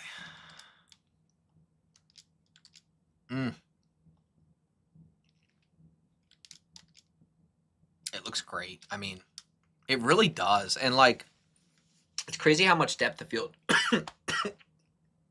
Excuse me. It's crazy how much depth of field can really like modify something. You know what's even crazier is that like we haven't even touched really like some of the materials. I said I was gonna add features, but just give me 1 second. So I want to see something here. I want to mess around with the infill material real quick. I just want to show you something because this is actually like a big thing here. If we make this metallic, I know it's going to sound crazy, it's actually going to look more realistic. We're going to do the same with the stitching material. Believe it or not, if you've ever looked at like stitching and embroidery, like, because I already think that looks better, it does have a little bit of like a sheen to it. So I think this is starting to look a lot better like already. I mean, it looks pretty darn good, right? Man, I can just see the future with this product. Like I can see this like all coming together. All right, let's I'll tell you what. I'm gonna pull up the list of features. You guys tell me which one you want me to tackle next. I did this one. I did this one. I added the stitching, but stitching. Did we do force field strength? If you guys want, you can either comment or I'll just pick one, but I just want to make sure you guys are on board. And if there's anything specific you want to see added to this list for a list of features, go ahead and comment down below because we're building this thing together, right? Apply their own image colors to the infill. Didn't do that yet. This is really like the big one that I think is important to, like this is probably arguably one of the most important features right here, as well as this one. Again, this all comes down to like physics, right? In fact, I may only give them access to like the stretchiness because the bendiness can really mess up the simulation. All right. Okay, here we go. All right, I mean, this is looking absolutely ridiculously fantastic so far. Okay, so here's what we're gonna do. Let's back up here. Let's see how we're doing. This is good. You know what? I can set shade smooth at the end here. And we're gonna dissolve this. Shade it all smooth at the end. All right, we have our cloth appearance, we have our cloth physics, we have our force fields. What is this? This should be in here. Animate image, cool. This is the original cloth generation. I can stay up there. I'm just organizing my nodes real quick. We got stitching. And then, oh, we need to separate this. This should not be in this frame. I'm trying my best to make sure that this is, yep, we're going to join in a new frame. I just want to make sure like all this makes sense. Okay, this is stitching. And this right here, we'll rename, this is stitching appearance. Is that what I named the other one? Yep, infill appearance, infill, perfect. Now, if you really want to get fancy, you can go in here and you can like, you know, you can color this whatever you want. Some people will do that. I don't know that I'll necessarily do that. This is starting to look, it's pretty organized. For the most part, I would say it's pretty organized. All right, awesome. Next up, we need to figure out how do we change the size of the logo itself. This is the wipe of the logo. You know, I do wonder if we just did like, I kind of want to test this out.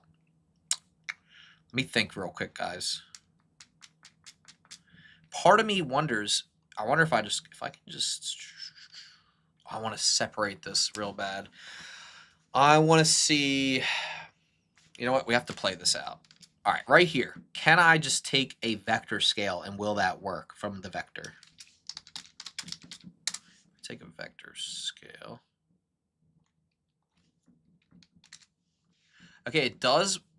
Oh, it works in the opposite way. Oh, we don't want it to tile. Why is it tile? Oh, we have to change this from repeat to extend. Well, there's the scale. Okay, that actually was not as hard as I thought it was going to be. Okay, now here's a question. Does it, like, will it work with everything else if we rebake? I'm curious. Now, I'm kind of nervous. I'm a little nervous, but I think this will actually work. Yeah, we can control the size of the fabric. Absolutely, we can. Oh, man, I'm nervous. Is this going to work? I hope it works. Ah, it worked. It worked. All right. I know you guys are probably like, why are you freaking out? This is so stupid. The reason I'm freaking out is because, like, sometimes when you add, like, features, other things break. But this worked. So now we have the ability for the user to change the size of the logo. Let's go. I didn't think vector scale was going to work. And then obviously we're going to have to do like a vector translate to figure the rest out. So let me do this. Let me add the scale here. But instead of scale, I want to do, actually no, I want to do, is it vector translate? Vector transform. No. Hold on. Vector, is it vector math? Oh my God, what is it? What is it? Vector rotate? No, I don't want rotate. I want vector translate. I thought vector translate was a thing. I could have sworn vector translate was a thing, no?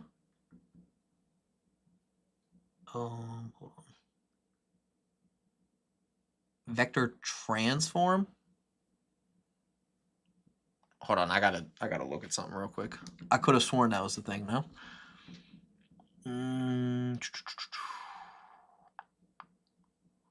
Utilities, vector. Combine XYZ. No. Oh, actually, kind of. Mix, oh, mix vector, maybe? No. I want to do add utilities, vector. Man, I really genuinely thought project with depth. No. Maybe it is transform and project. Let's try it. Bro, where was this plugged into? Okay, here we go. All right, transform and project. Whoa, this is not what I wanted. Hold up. Not a rectangle, but a square. Yeah, no, it's a square right now. Oh, I see. You're saying, can you change it to a rectangle? Yeah, I mean, I guess we could do that. Right now, it's working really well as a square, so I might not change that just yet. I see why you're asking that, though. I do. All right. You know what? What am I doing? Set position. Isn't that all we need to do is set position, I think. Will this work? Oh, it only works with geometry. I really forget. Yeah, absolutely. No, and that's the whole point. That's the whole point of the live stream. Guys, I'm so sorry, but I do need to look something up.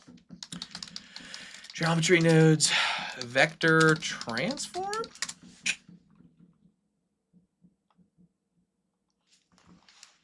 Let me see. Vector transform node. What the heck? Why can't I get this? Is it deprecated? Bro, I know there's a vector transform. What the heck? Yo, this is making me angry. Oh, here we go. Oh. There it is. Okay, so I'm just being stupid. I don't want subtract, though. I want add? I don't know. Now, actually, wait. Why does subtract work? You know what? I don't care. It works, so we're going to implement it. All right, so now I can move this, but why is it not moving? Oh, it's not moving because... I see why. Because it's cut off. Okay, perfect. So now we can move. Yo, this is sick now. Hold on. Let's delete the bake. And now look. Now my users can decide where this goes. But then we need to decide the cutoff too. Okay, so this is going to be... Oh, this is where things get tricky. So now we're at like a part of I need to like take a step back for a second. Take a quick, like healthy step back. We're at the part of our product where things are going to start to become a pain because there's a lot of moving pieces now. So like, for example, right now, we can now scale and move our logo, which is great. That's what we want our user to be able to do. But there needs to be a way for them to understand why this like cutoff is happening, right? I'm almost tempted to say, if we go back to frame, because you're not able to see it on frame 1. Oh, let me think. Excuse me. There needs to be, you know what there needs to be? There needs to be a testing checkbox where they can see where their logo is going to sit first, and then they can uncheck that, right? And then, is this making sense? So like they can see where their logo is going to be placed, and then they can uncheck that to see like, to see the actual render itself. Okay, I think this is gonna sound crazy, but like I actually do think this is like necessary. Oh, this is such a pain. It's such a pain because of the way it's like already working. Did I did unbake that, right? Yeah, okay. I just want to make sure. All right, so if I press play right now, I hope it gets stitched over here. And it does. Wow. Okay, that's awesome.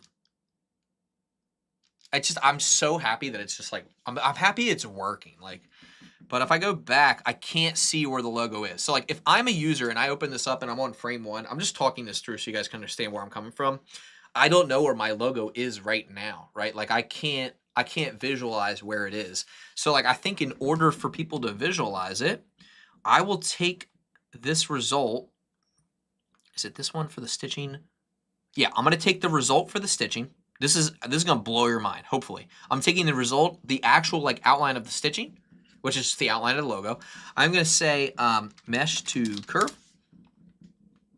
I'm going to transform the geometry. Nope, not that. It really doesn't want to let me use that. That's funny. I want to transform the geometry. Okay. And, oh no, I don't want that. I actually want, oh man, I want the alpha. Hold on. Thinking.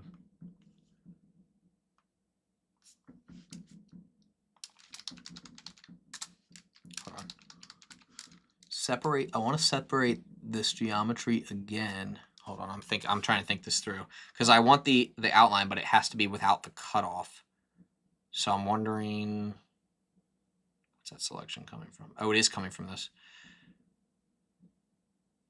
And that's a selection of the pin group, but I really just want the alpha. Okay, let's do this.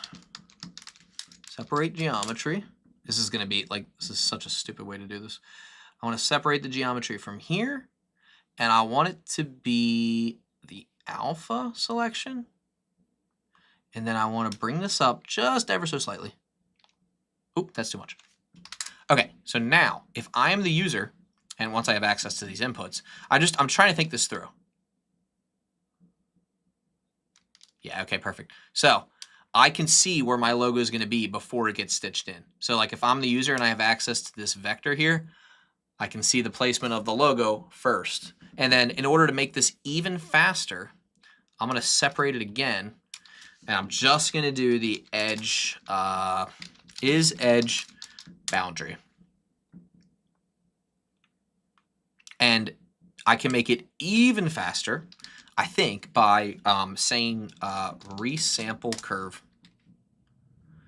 Might seem silly, but now I'm thinking, okay, they have a really dumbed down version of this curve, right? Why am I not getting the same result though? Nah, it doesn't matter. Oh, because I smoothed the geometry. Oh, I did. I smoothed the geometry. And I did it right here. Oof. You know what? We'll raise that a little bit. Maybe we only smooth it twice. Maybe once. You know what? Maybe we don't smooth it at all. Okay, we'll just keep it at that. All right, that's fine. All right, either way, I'm going crazy here, but okay, perfect. So I am the user. I want to adjust this, right? And I want to decide exactly where the logo is. Now, this can get even crazier because now I'm thinking, what if we grab an empty, right? Hear me out. And the location of that empty is where the logo is. Is this crazy? Guys, just tell me, is this crazy? I think it is, but let's try it. Because now I'm like, I gotta try it. I gotta try it. All right, so we are in our layout view. There is our logo right there. Oh, you know what though? Without overlays, you can't see it. I'll give it like, maybe I'll just give it the slightest little, it's just a placeholder. Oh, I'm overthinking it, guys. All right, we need an empty, so let's add an empty. I think I'll just do, nah, not plain axis. Does this one make sense? I feel like this one doesn't make sense. What empty would make the most sense for this? Add empty circle?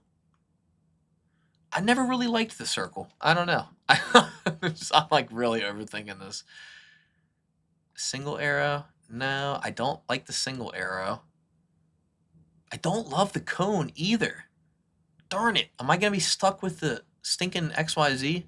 Whatever. All right, we're going to be stuck with the darn XYZ. Whatever. It doesn't matter. It doesn't even matter. It's just a stinking empty.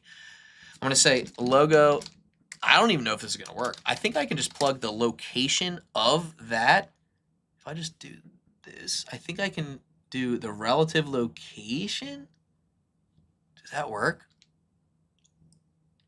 Oh! Ooh! Look at that. Are you guys seeing this? Are you guys seeing this? Are you seeing this? Huh? Is it possible? But I only want X and Y, actually, so I don't want to do separate X, Y, Z. And then I want to do combine X, Y, Z. I want the X and the Y. So if I move this up and down, doesn't change. Ha ha, let's go.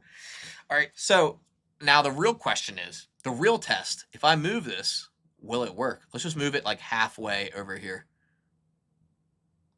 Oh, will this work? I think it's like it is kind of working. Did it work? I think it did. It did work. Oh my God. Let's go. So now let me go back. Now the empty, if I scale it, okay, it won't mess with anything. Good. If I move this though, I can move my logo to like wherever I want to. Maybe I want it to be like dead center. You know what I did? You know what I'm noticing though I don't love is that I feel like the logo itself should be centered with the empty. So why isn't it? I thought I checked. Did I check? I did check relative. The heck? Is that not working? Where's the origin? The origin is always in the center, but it's taking, oh, you know why? It's because it's the UV. I think it's because it's the UV of the logo. And so it's not taking into consideration like there's like an offset. Let me think here. You know what? Does it really matter? Does it really matter? It kind of does. It kind of does a little bit. Transform now. Location. Am I overthinking it? Don't answer that. I am. All right, doesn't matter. And no, I don't have circle phobia, but thank you for asking. Okay, so here's what we've done so far. We have allowed our user to, it's actually even easier than it was before because now this thing is going to decide where the logo goes. It's actually kind of nice because now as the user, and I kind of want to test this because we got to back this up. I want to see, does this actually work with another logo? Let's try it. Let's try this logo. And then I move this over here. Okay. And I press play.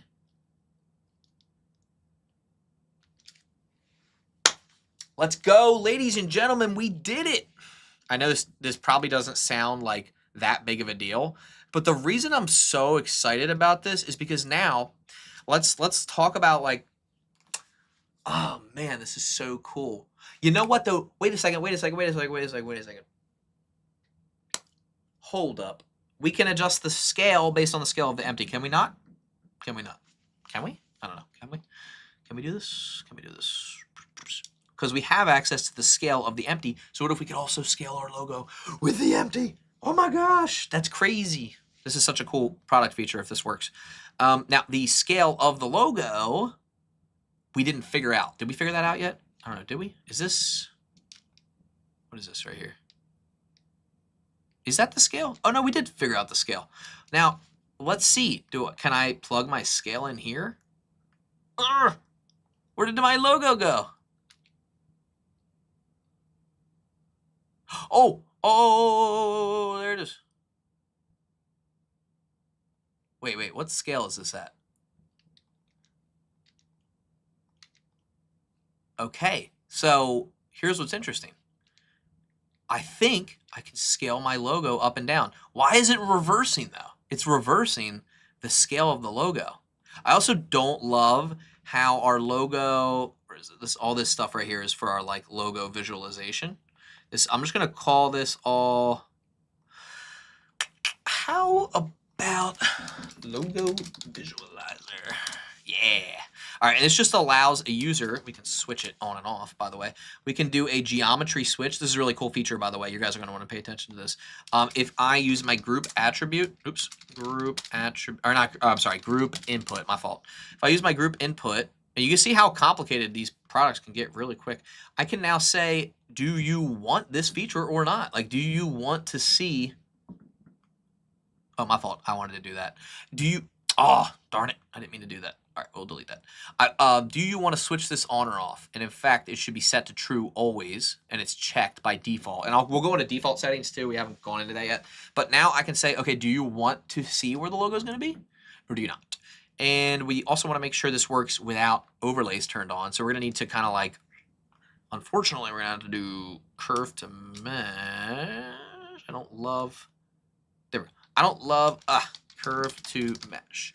I don't want to do this because it really like, I don't know how to explain like why I don't want to do this. There we go. All right, that just allows you to see it without overlays. There's a reason I didn't want to do this. There we go. I think the reason was because, see, look, we can switch it on and off. It just adds extra like profiling, adds extra like, what do you call it? Computing to the actual thing itself. All right, now let's test this out. We have our logo. We can move it. We can decide like where it's going to be on this thing. We can scale it, but the scaling's reversed. Why is the scaling reversed? Here we go.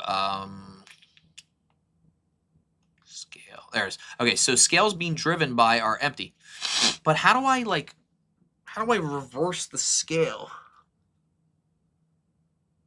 Scale. How do you like invert it? Color ramp? Nah, that's silly. Scale. Let me see something. Geometry, nodes, vector, scale, invert? Question mark? How do I invert a transformation? Vector math, scale, or divide? Can I do divide? Oh, not what I want. Dissolve. You get dissolved, son. All right. Instead of scale, I just wonder. Divide? Huh? Oh, instead of scale, can we just multiply? Multiply by the scale? Does that work? Oh, I want the inverse, dude. I want the inverse. I want normalize? Nah, I want scale. Oh, wait, can we do scale and then normalize? Hold on. Scale it by the scale of our empty. And then can we normalize it? Normalize. Multiply. Is it multiply? Am I tripping? Oh, duh, we can multiply it by -1, -1, -1, right? Does that work? I feel like that should work, no? Or do we I'm sorry. Multiply the scale by -1. Ah, so we take the vector scale, get rid of this, multiply -1, okay, and then where is our empty? Our empty is right here. Scale it up and down, and it's not working. Why? Why you no work, bro?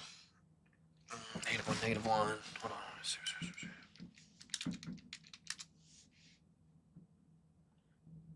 Oh, well, because we're only using X and Y. Hold on a second. Why doesn't that work? -1, -1. X, Y, Z, right? Hold on. The location works just fine. We're subtracting that from our vector. Are we subtracting again? I don't remember why we're doing that. Oh my gosh, too many nodes. I have a node headache. Oh no, I got a node headache, guys. Can you guys send some node medicine, please? Because I have a node headache. It's funny because this isn't even as complex as a lot of the products that I've built. This one's actually, like, if you look, it's actually really not that many nodes. I wish it would give me a node count.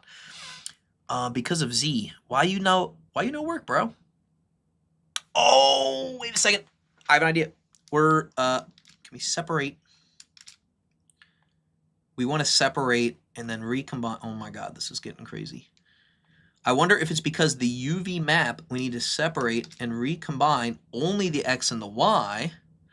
And then, hold on a second. Does it work now? No, it's reverse, bro. Oh my gosh. Your center point is bottom left. I know, but why is it scaling in reverse, bro? Oh, what? Combine. One? No. I don't like it. I'm out. Get out of here. Sorry, I'm talking to myself. But sometimes I add nodes and I'm like, nope, never mind. Didn't want the nodes in the first place. No, thank you, sir. Okay, so we have, like, everything's kind of working, but then why is the scale, like, inverted? Bro, let me see something. Do I go to my good friend chat? Sorry, guys. I know you probably hate AI, but let me just check something out real quick. You know what? We'll do a completely new chat. Having issues in geometry nodes. Trying to scale something's vector. But it's inverted. Inverted? Did I spell that right? Let's see what we come up with. Normal points. Yeah, but no, I'm scale. Yeah, I did do negative scale, bro. Position. Oh, position. No. Hold on. Position scale. Wait a second. Scaling objects, coordinates around. Blah, blah, blah.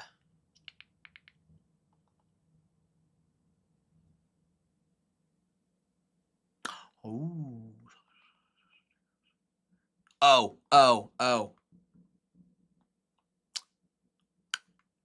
Hold up. That did not work, bro. That did not work, yo. You broke my whole product, ChatGPT. Hold on. There we go. Okay. Oh my God, that was a scary moment right there. Oh my gosh. But you know what's interesting is that you would think, why can't I just multiply? Hold on. Vector scale. Can I scale this by -1? No. Or do I, instead of scaling by -1, can I multiply this by -1, -1, -1? I really genuinely don't understand, like, why that's not working. By the way, have you tried Blender MCP? I'm using it with Claude and it's fantastic. Really? No, I haven't tried. That sounds pretty cool though. That sounds really interesting. I usually like creating my products from scratch and like troubleshooting like this, but that sounds interesting. I guess it does. Yeah. No, that does sound like something I would want to try. But like I said, I think for me, guys, like, if I'm being quite honest, I like building things from scratch. I really genuinely do. And I'm learning a lot more than like having the computer do it for me. But there's nothing wrong with doing it that way. I think that's awesome, especially if you can come up with a cool idea. Oh, wait, map range might work or color ramp. Let me just, can I feed this in here? Oh, that's crazy talk. Hold up.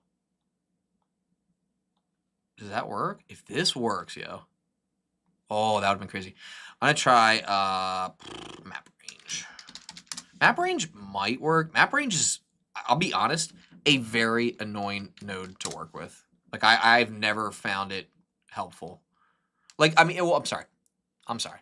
It is helpful. It's a PIA, though, bro. It's a PIA. And I think everybody knows it is, too. Like, I think, actually, that's one thing I would love to improve about Blender is making the map range node a little more understandable, especially for people that are new. Yeah, no, again, there's nothing wrong. Yeah, one click without having to move. That's crazy. Wow, that's crazy. I do have an idea. What if we do original? Wonder if that would change things.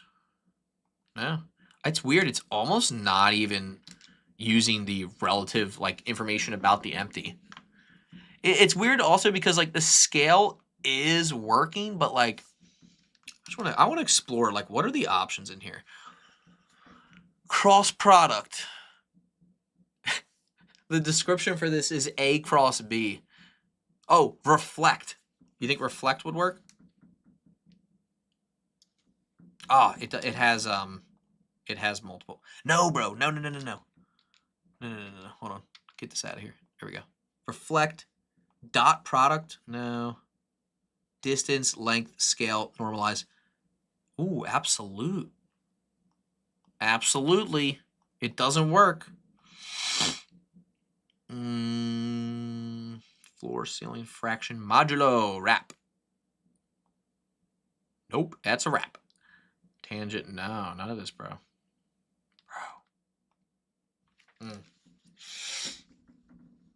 I built another one that will let you build your material and then it bakes it to the vertex colors. Bro, that's crazy. That is cool though. No, that's awesome. I really hope I can figure this out. It's funny because I had a feeling this would be the more complicated part of the product, which I'm fine with because it's like it's one of those things like you would think the solution is simple, but because of what does subtract do? I don't know. Why do I have that on there? Hold on. What does subtract do? I'm taking the location of the vector and I'm taking the scale. Wait, why? Wait a second. Oh, maybe I need to do mix vector. Hold on a second. Because let me see something. Wait, where is that getting plugged into? That's UV map. I wonder.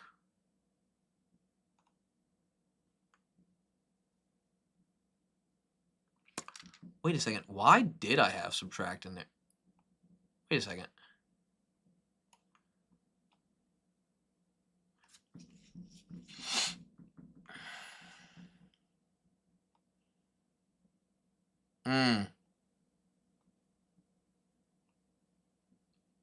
Hold on a second.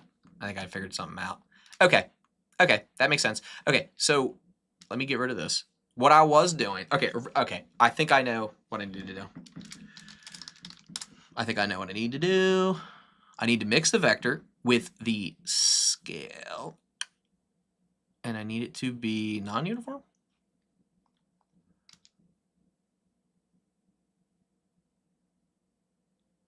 I'm getting somewhere here, ladies and gentlemen. Wait. No. I want this mixed with this.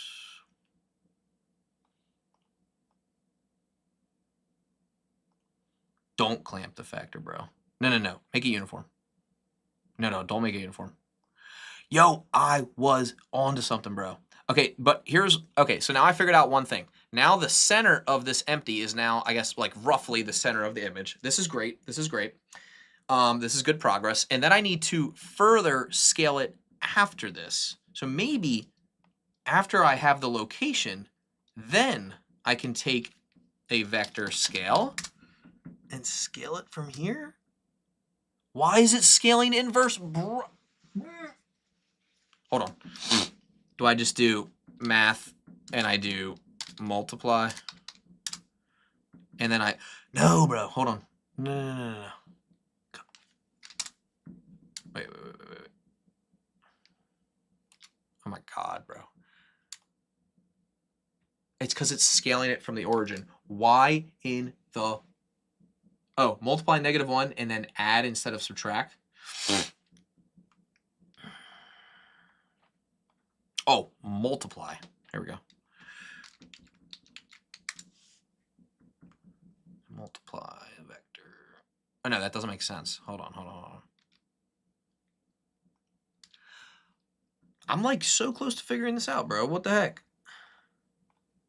I am listening to what you're saying in the chat, but I'm also trying to figure it out on my own too. So multiply by -1. You know how I just noticed, this is gonna sound so weird, but like, you know how ChatGPT and all the AI companies, like they say how they take a lot of water in to cool the systems down. Well, like I am like, I feel like I'm like an AI system, and I'm using my water to cool myself down because my brain's overheating trying to think about this stupid product.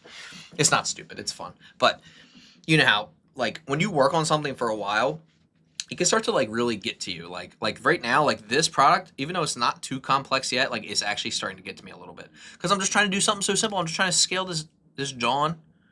Let's just double check, make sure everything's still working. This is gonna give me the confidence I need. All right, there we go, bro. Looking great. Okay, let me just go back in here. All right, this just re-gave me the confidence I need. All right, I mean, multiply your scale and then replace the subtract node with add, because you were doing before. Oh, 5 before. You're not doing 5, -4, so you're going to be 5 plus -4. What? This is a peak content to me right now because this is how I feel as Blender mode all the time. I want to scream at my screen. Yeah, and it's funny because like a lot of the content you see around Blender right now is like the perfect content. Like it's edited, there's funny stuff in there, but like no one ever posts the struggle behind Blender. They always just post like the polished finished product. You never see like the actual like upsetting parts of Blender, like the fact that I want to punch my screen right now. I missed the beginning though. I don't know. Is a scale you'll have to going through the subtract if you look at. All right, let's try it. Let's try it. Let's try it out, ladies and gentlemen. Let me re-enable. I actually I gotta rename this switch to testing, or you know, we'll come up with something. Anyway, all right. So you're saying instead of subtract, do go back to the beginning. You're saying instead of subtract, do add. Oh, and then you're saying do vector scale. Okay, let me just make sure this still works. Oh, we're going the opposite way though, bro. We're going the opposite way. Hold on. Oh, and then reorder it. Hold on. I'm assuming you're gonna say next. Hold on. Reorder this and this. Oopsies, oopsies. No. Hold on, wait, where's this? Okay. Bro, it does. I mean, I can see why this might work, but now we're going the opposite direction. Ah, you're watching the opposite direction, bro. No. That's not what I want. Okay, we got add, subtract. Oh, what does multiply give us? No, okay. Divide? Dare we divide? Where is it, bro? It's called, yo! Oh no, our poor logo. All right. I wonder what would multiply add? No, okay, I didn't think I was gonna figure that one out. Project? Reflect? Refract? Face forward? I don't know what any of these do. Oh, dot product. Hold up, bro. Dot product just puts it there. It fixed the scale issue, but it breaks the location. Oh, okay. I say so. Hold on. Let's try it because I do want to see. Hold on. Let's go back to add because that did kind of work. And then vector scale. If we do vector scale and we scale it by the scale, I wonder if that will work. I'll be happy if that works. It doesn't. It's actually still the reverse, which is really weird. So now let's dissolve this. Let's turn this back to subtract. Switch these back like this. So now we have everything's working like how it was before. We're back to it. So multiply the location by -1 and change the add back to subtract. All right. So now you're saying multiply location by -1. Oh, I got you. Hold on. We're gonna do add. Okay. Now hold on. Let me make sure this is working. All right. So it's working in reverse, and then you're saying multiply this by -1. Vector multiply by a value of -1. Oopsies. Ah, okay. So now let's see. Okay, so we're back. Okay, so now it's working. Good job. No, it is working. So what you said is working, but it was also working with our vector subtract. So now we're in like a weird spot. But it is working though. So now I'm like, okay, that's good that we were able to do that. So now I'm like, can I do this same step here with our scale? And then can we do, oh Lord help me, this is gonna, I already know this is gonna be crazy. Can we do multiply by -1 and here? Ah! Oh my gosh. Oh Lord. No. Okay. All right. We are going to dissolve. And we're going to scale down. Oh my God, why is this scaling? This is going to be crazy. Call me crazy. But what if, no, because how the heck, bro, why this is not working, bro? I've been working way too hard. See, like, and this is like the other part. People are like, why are you charging so much for your product? This is why, because this is a pain, dude. It's a pain to figure out sometimes. Trying to figure out, like, why is it working or why is it not working? Maybe we need to set scale before setting location. Yes. And you know what? You know what I want to do? Bro, why is it scaling in reverse, bro? Why? Why is it scaling in reverse? I want to try something. I want to try multiply by... I'm just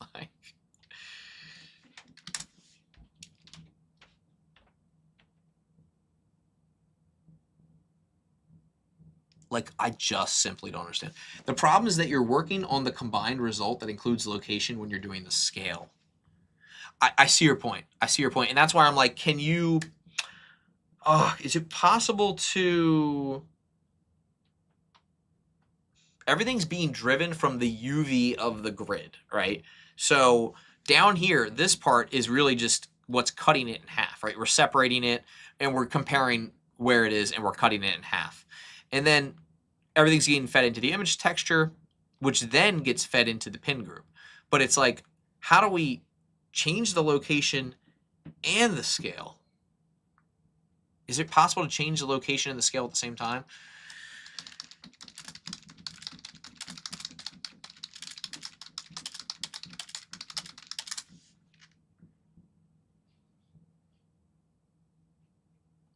That's transform geometry. That makes sense, but you can't do that because it's a vector. Oh, transfer. Hold on. Do we still have ChatGPT up somewhere? There we go. Oh, no, it's not ChatGPT. Hold on. Oh, there it is. Okay. I simply want to match an object's location and scale with a vector using the object info. I spell it all incorrectly, but I don't understand what I'm trying to say.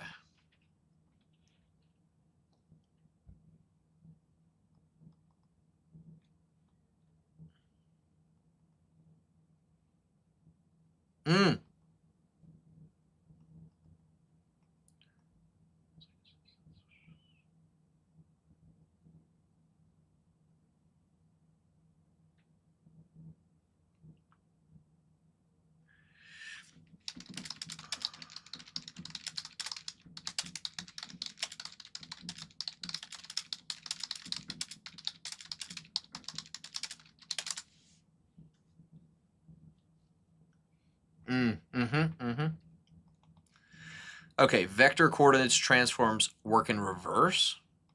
Adding to the vector moves the image in the opposite direction. Multiplying the vector changes the image scale and the position.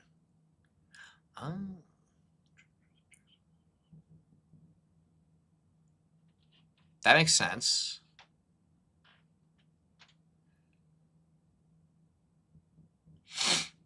This is hurting my brain, bro. I've also been staring at... You ever stare at the screen too long and you're like, oh my God. Oh my God.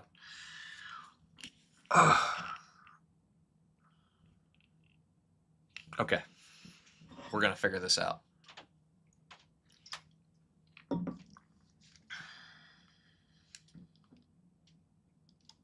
See, it's like...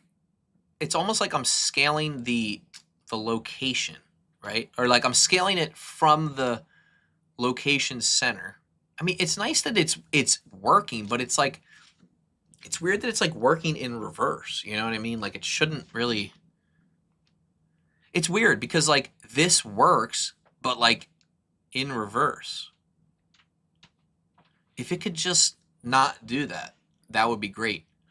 Oh, I wonder if it's because the empty is like a like an axis and not a cube. Let's try it with a different empty. Or we try it with an object. Let me try it with a cube empty. Hold on. I'm curious now. Like if we do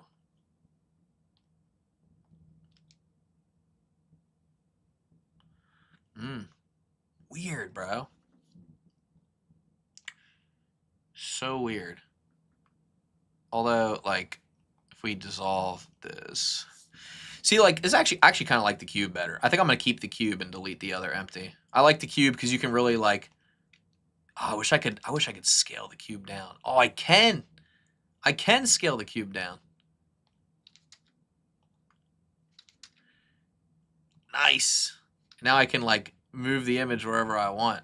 Bro, you know what's weird? Look at the... You know what's really weird? Look at how the image almost like moves like outside of the realm of the empty. Like it's almost like drifting or something. So weird, bro. Guys, we're gonna do a quick 5-minute break. Okay, not even 5 minutes really. I'm gonna play this on loop though, or I'm gonna bake this and then play it. If you don't mind, drop some suggestions for what you like so far and what you want to see. And I promise you I will be right back, but I do have to take a brief intermission. Check on my kid, make sure he's okay, and then we will come right back, okay? I am going to play this on loop so you guys can check it out, though. Kind of see what it looks like so far. I'm going to take this and get rid of the testing thing. So this is what we have so far. So just think about this for a second. I mean, this is really coming along. Again, it's like, I mean, it looks really good. I'm going to continue playing that, but I will be right back. I'm so sorry. Give me one moment. The image is moving proportional to the UV surface, not the size of the empty. That's a good point. Like, how do you change, like, the origin? But we don't want to change the origin because we want it to be on the UV surface of the grid.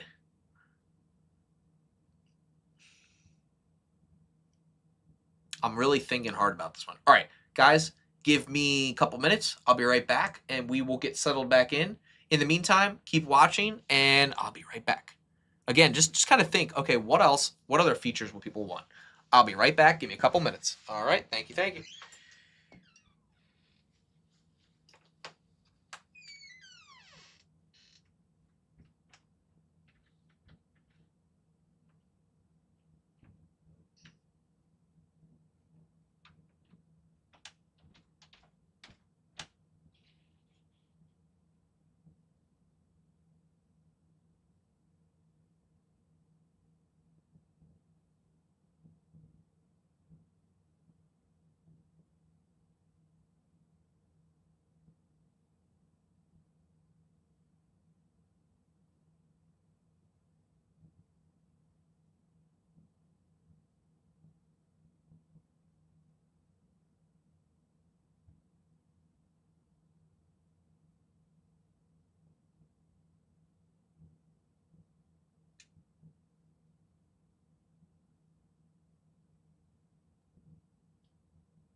All right, guys. Thank you for your patience. Well, I did a quick water break, bathroom break, all that good stuff. All right. So, where did we leave off? We were frustrated about something, I think. Okay.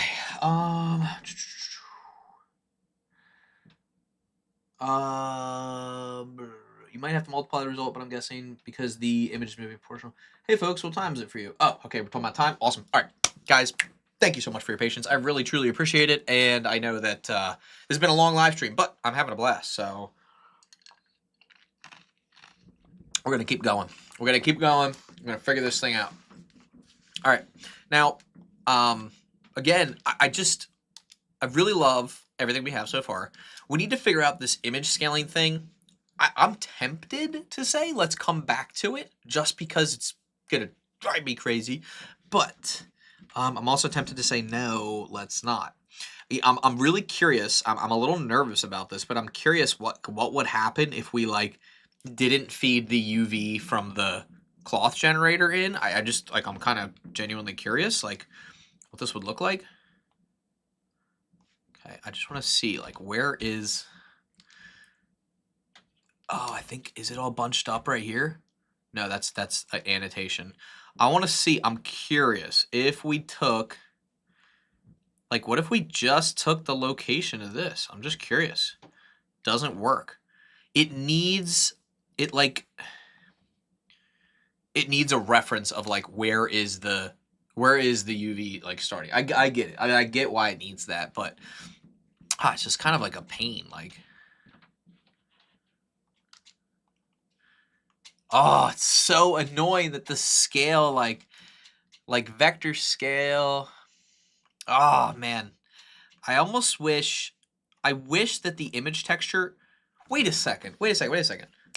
Hold on a second. I think. Oh my god, I'm so stupid, guys. I'm so stupid. There's an image node, bro. Image info. Oh my god, you guys are gonna kill me. You're gonna kill me. How do I forget how this image? I forgot, bro. There's an image info. Oh my god, bro. I don't remember how you feed this into something else, but I do know that you can take the image info. Oh my god, I'm so mad right now. I'm so mad. I can't even speak. I can't speak. I can't speak. Are you guys I'm not saying anything. Me? Okay. Here's what's kind of annoying though. So we need to feed it. We basically need to like reroute this node into this one. So now we're accessing the same image that the user has like inputted, and we can like take those things. Let me think. We can take those things and we can basically access them, and we can do something with them. Like we can like feed something with the width and the height and all that kind of stuff. Doesn't matter. We already know it has alpha. Frame count doesn't matter because we're not doing a movie or like an animation. Although that would be crazy. You could do like literally do an animation of stitching. But anyway, FPS doesn't matter. We're really only looking for the width and the height, but we can't change the, like, we can access the width and the height for an image that's like oblong, if you will, like a, you know, like rectangular. Like this is working really well with like a square image, which is great, but oh my god, how do you scale it? I'm just thinking, you know what? I'm gonna get rid of this for a second. Hard. I'm like really thinking like way too hard about this, bro.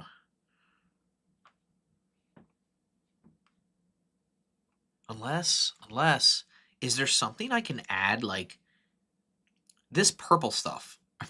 This purple line. Is there something I can just like scale, like vector scale this? Oh, that would be so nice if I could do that. Scale.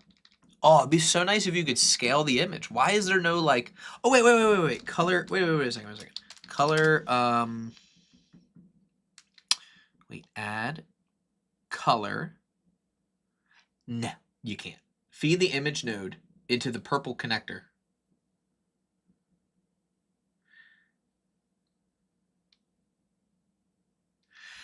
Oh, you're saying image like this? There's only image. Well, there's image info. You can do that, but then you lose the image, right? You need to come back here like this. So you can do both. Like you can go like this, right? But it's a matter of like, what do you do with this? Here, hold on. Oopsies. What do you do with this image node here? Like, because all you get is the width and the height. Like you can't really. I mean, you can take those attributes and you can multiply them or do math with them. But the thing is, you can't feed it back into the other image. Like you can't, like it would be cool if you could then take these things and then combine them back into this, but you can't do that. Unfortunately, at least it's not supported yet. I can't imagine that it would be ever supported. Man, I'll tell you what, I'm thinking. Do a combine on the width and the height into a vector node of the image, maybe? Oh, I see. Yeah, hold on. So you're saying like combine, like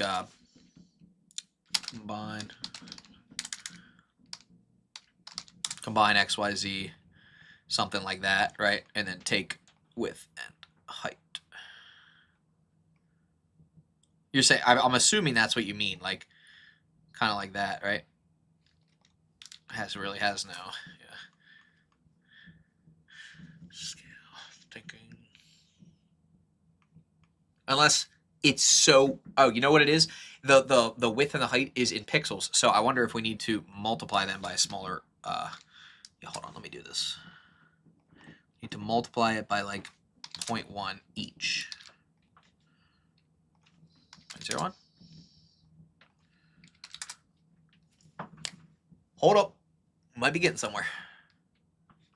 Oh, and then, bro, who said that? You're so stinking smart, bro. Because then now all we need to do is we can have the user control the value of the offset. But actually, let me do this.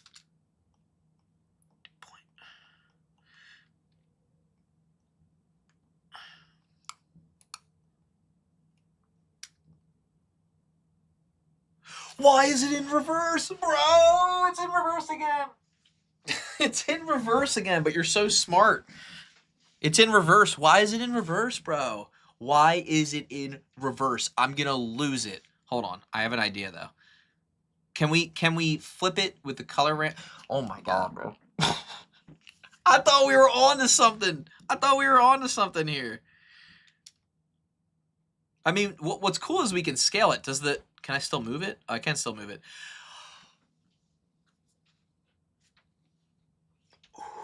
Deep breaths. Deep breaths. Hold on. Deep breaths.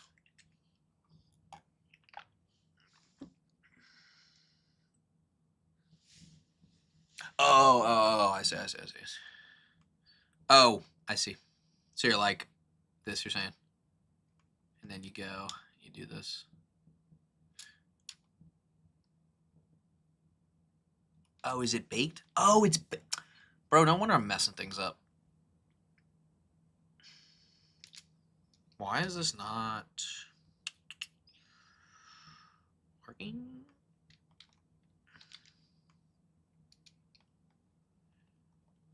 That's really weird.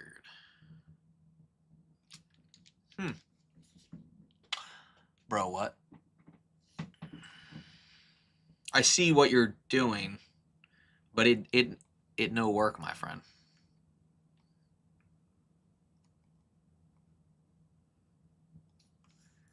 Hold on.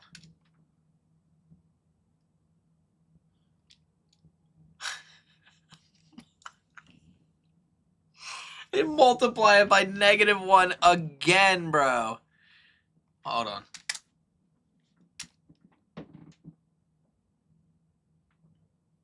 Wait, this kind of works. All right, like this works more logically than it did before. But oh my God, this is so frustrating. I know. It's it's a pain. You know what's annoying is that once you get like, oh my gosh, bro, this is so annoying. It's the most annoying thing in the world. Yo. All right. It like kind of works. Like you can adjust. It's almost like I need like a slider. Like it is. So what is working is that now we're going like from a lower number to a higher number, sort of like on the scale. You need to change the very first multiply value to this one. Yeah, I thought I did that. I did do that.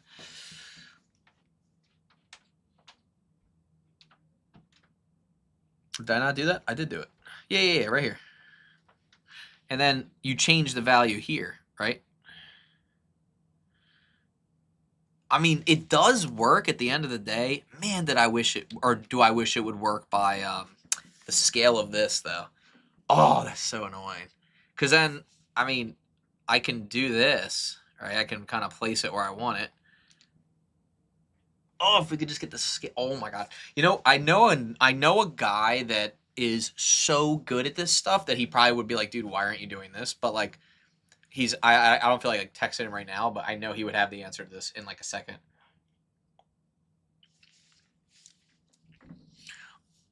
Oh, this is gonna irritate me beyond belief, though, bro.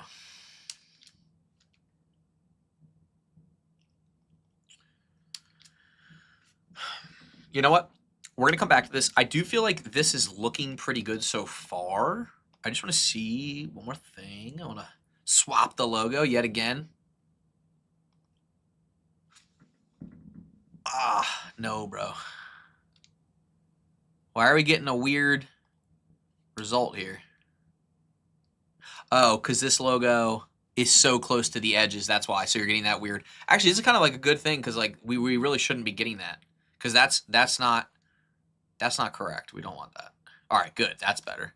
So we can scale it down, scale it up. Chat is just delayed. Oh, I did. Yeah. Okay, gotcha. Yeah, chat. It's annoying that the chat is delayed because then I'm answering questions that were already like asked a while ago, which is annoying.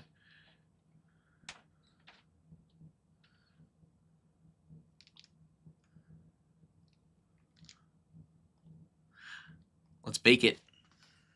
Shake and bake. Here we go.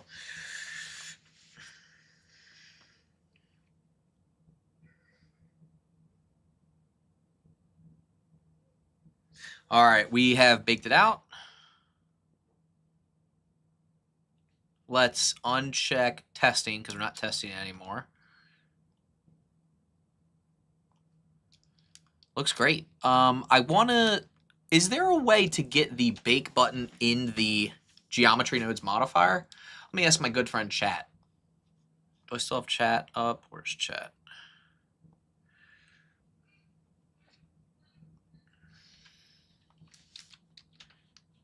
Hey, I remember you. What's up, brother?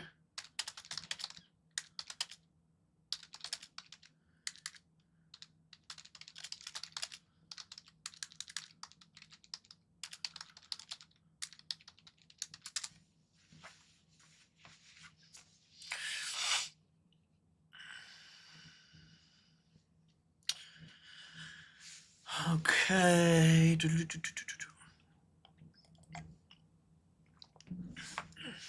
Let's see. How you doing, man? It's been a long time. It has been a very long time. Claxon. How do you know Claxon? Oh my God, they know each other. Let's see. Bake. Now, how the heck do you use this stinking thing?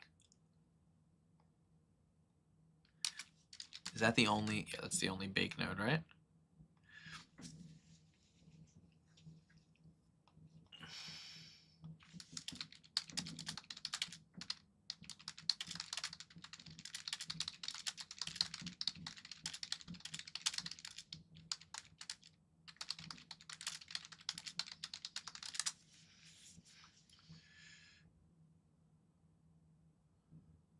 I think I spelled something wrong.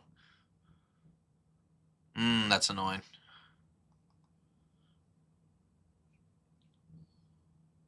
Okay, that's fine. That's fine. Oh, hold on a sec. Was it in here the whole time? Oh, it was literally right here. Well, that's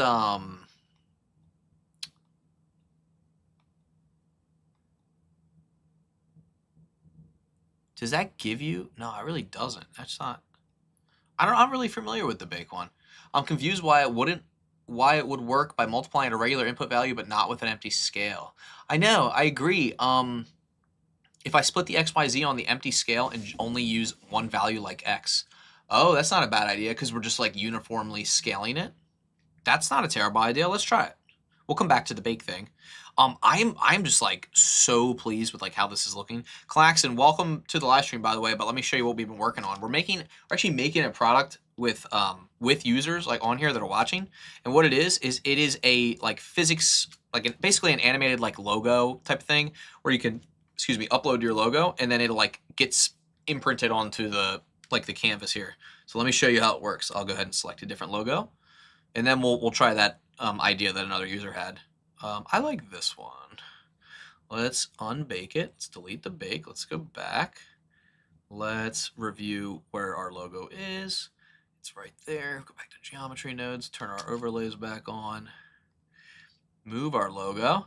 Let's see if the scaling will work here. Scale it down.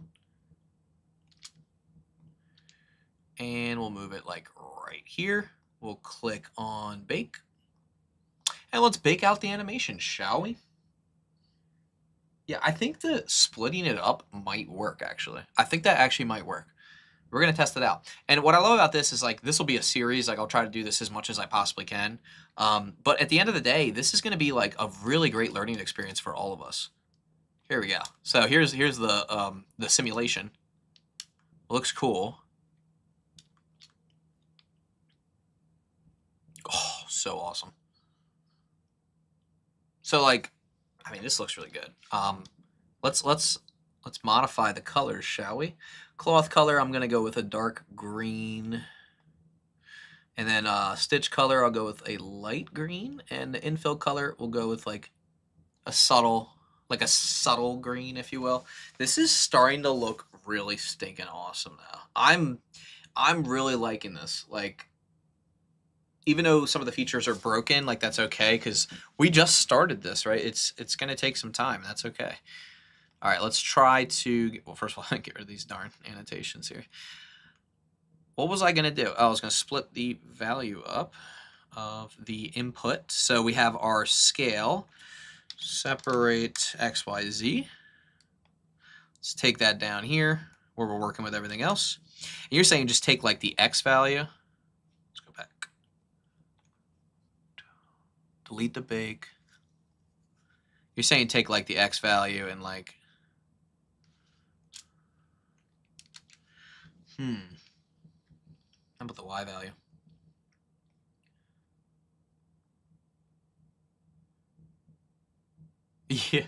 Yeah. It's funny because people have been coming in and out of the stream, so I've been trying to like keep up with the chat, but there's a good like 20-second delay, which is such a pain. Oh, I'm clamped. Let me get off the clamp here. Oh! Wait a second. I just saw the logo for like a split second. What value was the logo at? Did anyone else just see it? It like popped up and then it disappeared. Where the heck did it go, bro? Oh, there it is.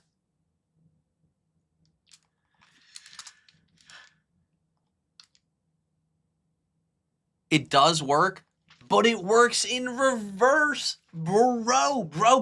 What is the node that I need to make this happen? Or am I stupid? I swear I'm not stupid. Don't answer that.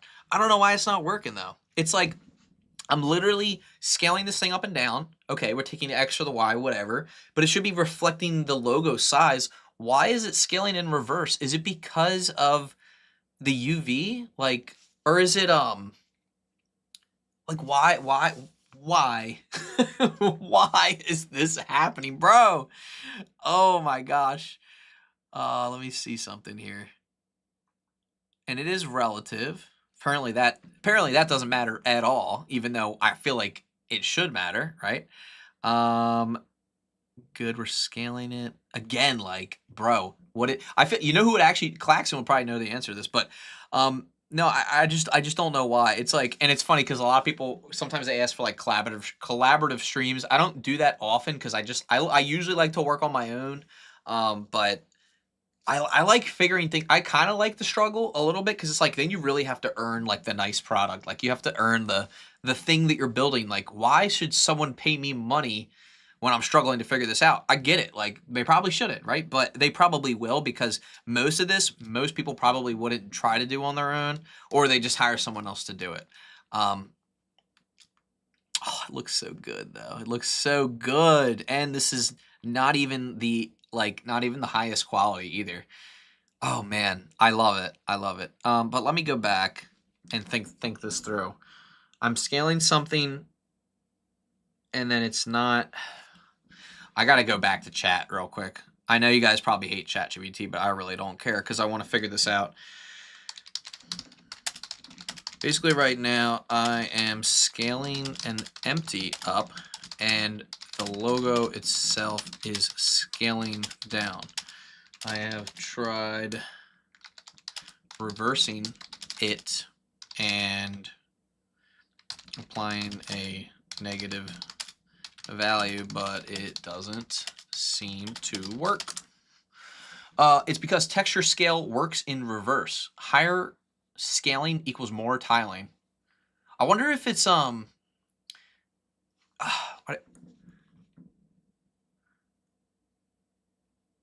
it's so weird though. 1 divided by empty scale? What? The image center doesn't exist because it's not.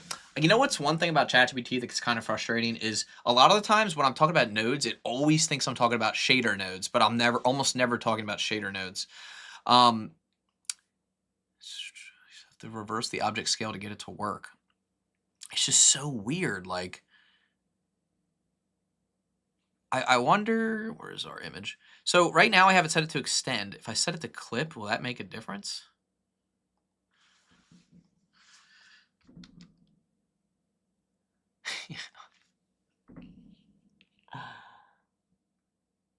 Yo, I really can't with Blender sometimes, bro.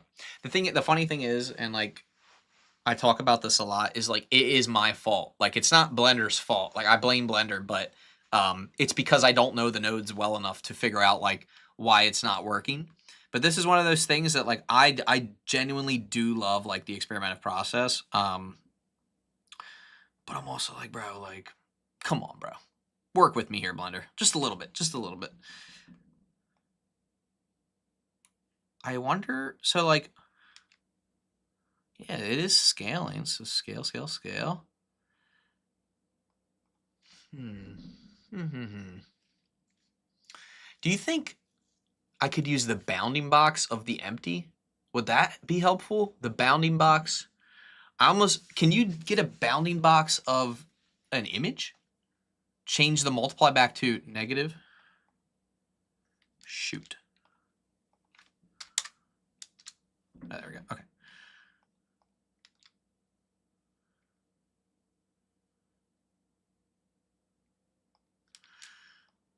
Well, that certainly did not work.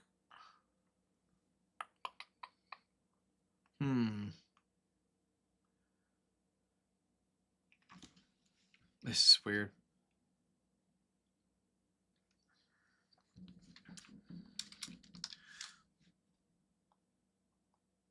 Oops. See something. UV unwrap.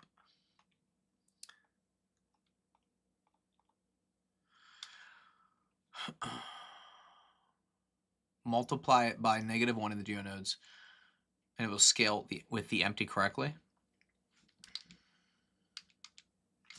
Go back. We gotta go back.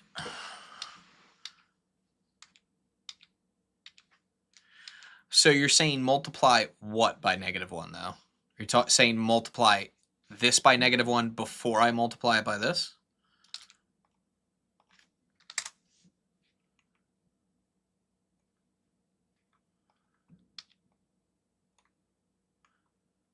Or do we multiply the vector? Oops. Here we go.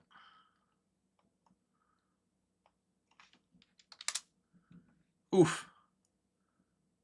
I mean, it is what that is what I want, but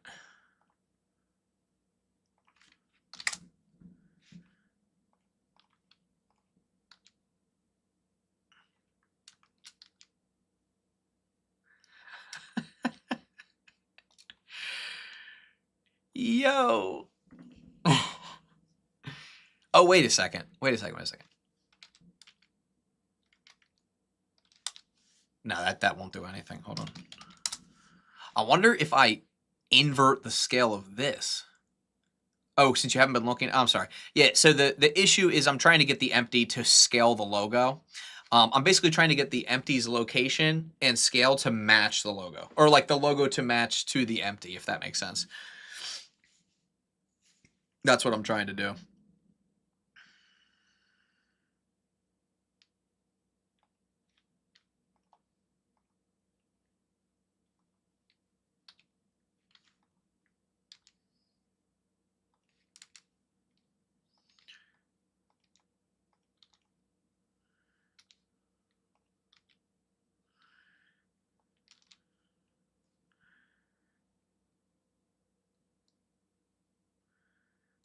I have an idea. What if I set the origin of the empty to the 3D cursor? No, I feel like that wouldn't help.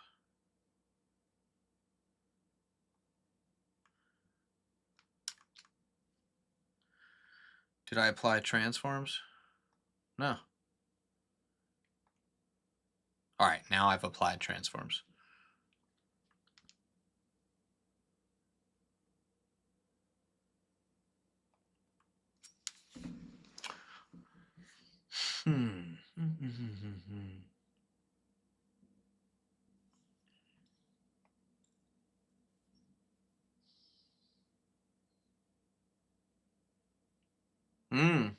Yeah, I did. I applied the transforms. I mean, I like the thought is there.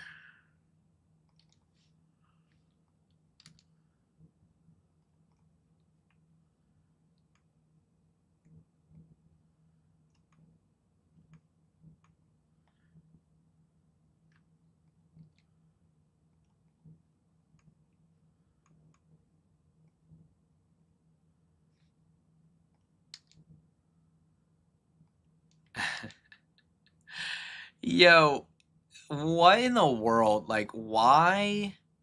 I mean, it's funny because, like,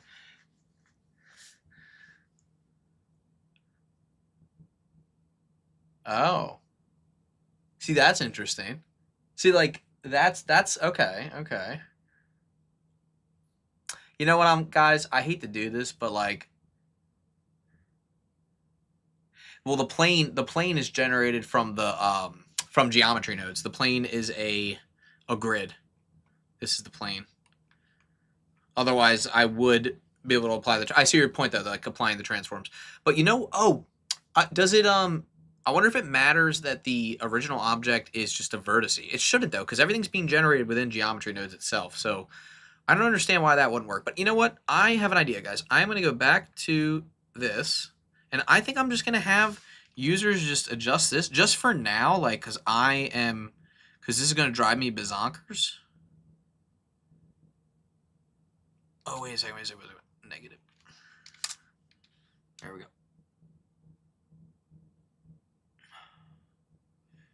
So, like, here's what's interesting. This works, right? This works right here, and it works in a positive transformation. So, like, I can go from a lower number to a higher number. I almost wonder if I add, I wish it worked from like 0 to 1, you know what I mean? So I could like scale it up properly, but, see something here. What can I do with the UV? Like, what can I do? I can separate the vectors of the UV. Interesting.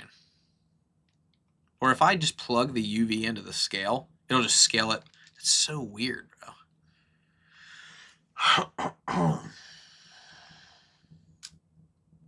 Scale it up, scale it down, scale it up. You know what? For right now, guys, I'm sorry. I want to move on to the next feature. I've spent way too much time on this feature. Can we just all be in favor of, we're going to come back to this. I'm going to put this input here. I am going to set the default value to, default is going to be negative 0.01.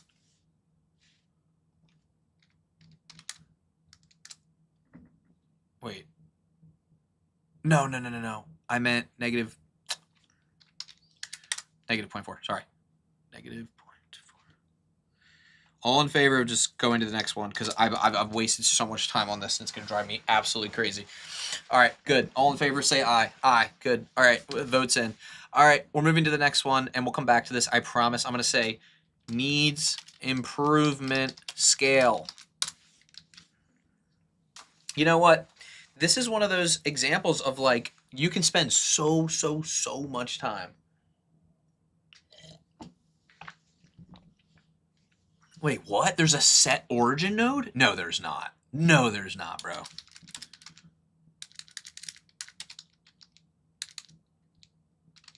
There's no set origin node. Unless it's like in an experimental version of Blender. I like the idea though, because that would probably fix the problem, right? All right, you know what? For right now, let's go back. Let's here's what we're gonna do. We're gonna really like refocus here. I am going to bake this out with a different logo again. Oopsies, it's bake path. All right, we're going to bake this out with the logo. And then what we're going to do is we are going to add more features because otherwise I'm going to go crazy. I wanted this one again, and I'm going to bake it on out. Dare I raise our cloth detail to 400? That's crazy talk. Can it be done? Yes, it can. All right, everybody take a deep breath. We're going to move on to the next feature. If you guys don't mind, I'm also going to turn this light off on my... I have this light that's projecting light on my face, which is great, but I'll be honest, it is hurting my eyes. So I'm going to turn it off if you guys don't mind. I know you can't see my amazing face anymore, but oh well. All right. Why isn't it working? Oh, it's not working because... Actually, this is good because I... Wait a second. Oh, I forgot to... We got to scale it up. Oh my God, I forgot to scale it up. The bake worked, but I didn't scale it up enough. So let's add our testing thing. Scale it up a little bit. Way too much.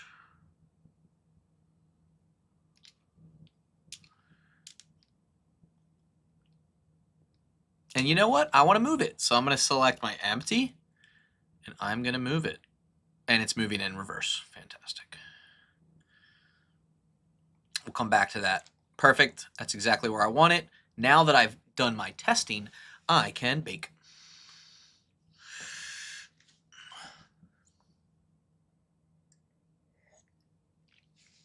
I'm really excited to see this bake because this is a super high resolution. This is 400. So I think we're going to get a much more detailed version of like what we're hoping for here. Anybody else really excited about this one? I am like really excited about this one. Nobody? Really? Only me? Oh my God, there's no way. All right, here we go. And let me turn off this testing.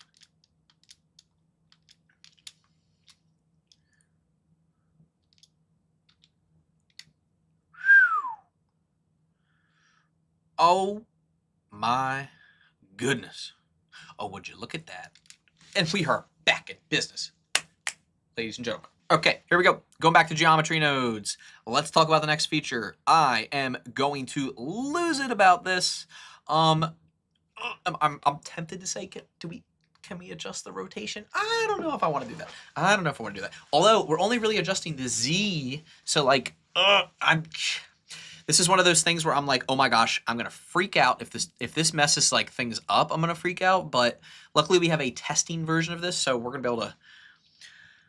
We're gonna hopefully be able to make this work. Okay, here we go. So again, we come back here. This is all of our image. The image really like drives the whole thing, doesn't it? Here's what I want to say here. This little mini section, super important. This is the actual like animation here.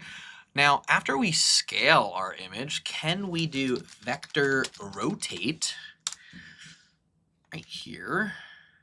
Because I feel like rotate can't really mess up anything, right? Center.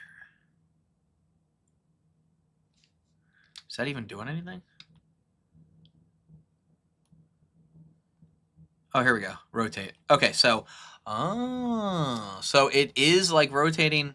It is rotating the logo, but if you notice, it's rotating it like from that like almost the bottom left is like the origin. So I guess when we were talking about like origins and scaling and things like that, that's crazy.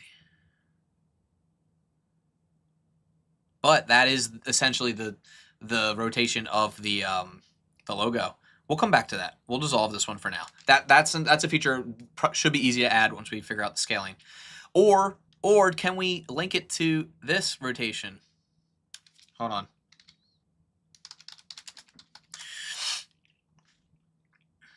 I'm a little nervous to see if this works. Rotation is a weird thing, though. Rotation is not a vector, is it? Oh, we want the Z angle. Is that? Oh, look, we can rotate it with this. And then I think I need to go back here and set this back to -1. Yep, and now look, we can move it with this and we can rotate it. So if we want it to be like a little bit like that, we can do that. Awesome. All right, I will take that feature away. That's awesome. We can rotate it and we can change the location. We just can't change the size of the logo. All right, stretchiness and bendiness. This is going to be another attribute that I want users to be able to take advantage of. Oh boy, this got a little messy, didn't it? I'm going to do this. Cloth physics. All right, let's see. What do I want to give users access to? I want to give users access to the stretchiness. Tempted to say bendiness, but I feel like we need to control this a little bit, because with a math node, we can multiply this by a smaller value. This factor can really mess things up. So I really don't want people like messing with it too much. And this is you're probably thinking, well, why would I limit my like users and the people that pay for this to like mess with the settings? Because the more you give them access to, the more likely it is they're going to mess something up. I hate to say it and be kind of mean like that, but it's just true. Like, they don't understand how the inner workings are happening, so they can't figure out, okay, why is this value breaking something? I don't want there to be an opportunity for them to be able to break something, so I'm going to use a multiply node to adjust the stretchiness. Now, right now, the stretchiness is at 0.1, so I'll do 0.05, and like let's say they go from like 1 to 2, like that's the range. We can set that range. So I can be like this, look. I can go like this, right? And then for the stretchiness, this value, is that this right here? Yeah. So this value is the cloth stretch. Now I can go down here and I can say the minimum is going to be 0 and the maximum is going to be 2. Because anything beyond that, it's going to look weird, right? And then the default can just be like 1, right? We'll set that to 1. Cool. And now they should be able to adjust the stretchiness of it. Awesome. And then that should go into the physics. And I'm tempted to say the appearance should be the first thing. Yeah. And then in the appearance, I actually want the image to show up first, so we'll do that. Perfect. Now they can select the image first. Awesome. Okay, and that's testing up top. So I'm going to say, instead of testing, I'm going to say logo placeholder. I feel like that makes more sense. You can't set the origin directly. What you do is offset the geometry. Interesting. Okay, that's something to consider. All right. So we have the stretchiness. I'm not going to do the bendiness. I don't want users to be able to control that. Force field strength. Did we unlock that yet for users? Oh, I want them to choose between a force field and turbulence. So this will be interesting. I think you can do bundle. Is it? Ooh, how do we? Hold on. Join bundle. No, hold on. Let me see what. Let me do this. Add. Where's bundle at? Is it bundle? Oh, here we go. Bundle. You can separate a bundle. Get bundle item. No, I don't want to do that. I want to get nested bundle pass join bundle typed bundle. No, I don't want that either. I want users to be able to select the thing that they want out of these two. Oh man, how do I do that? I guess I could do join bundle together like this. I think I could do this. Hold on, let me do. See something here real quick. Is it working? Did it work? Did it work?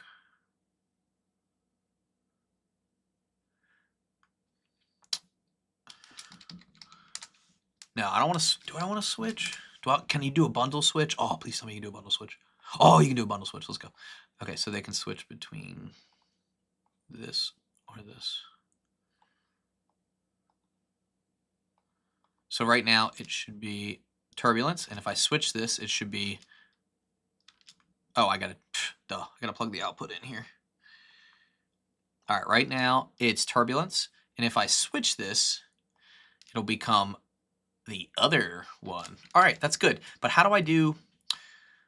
Is there a bundle? Okay, I know there's a bundle switch.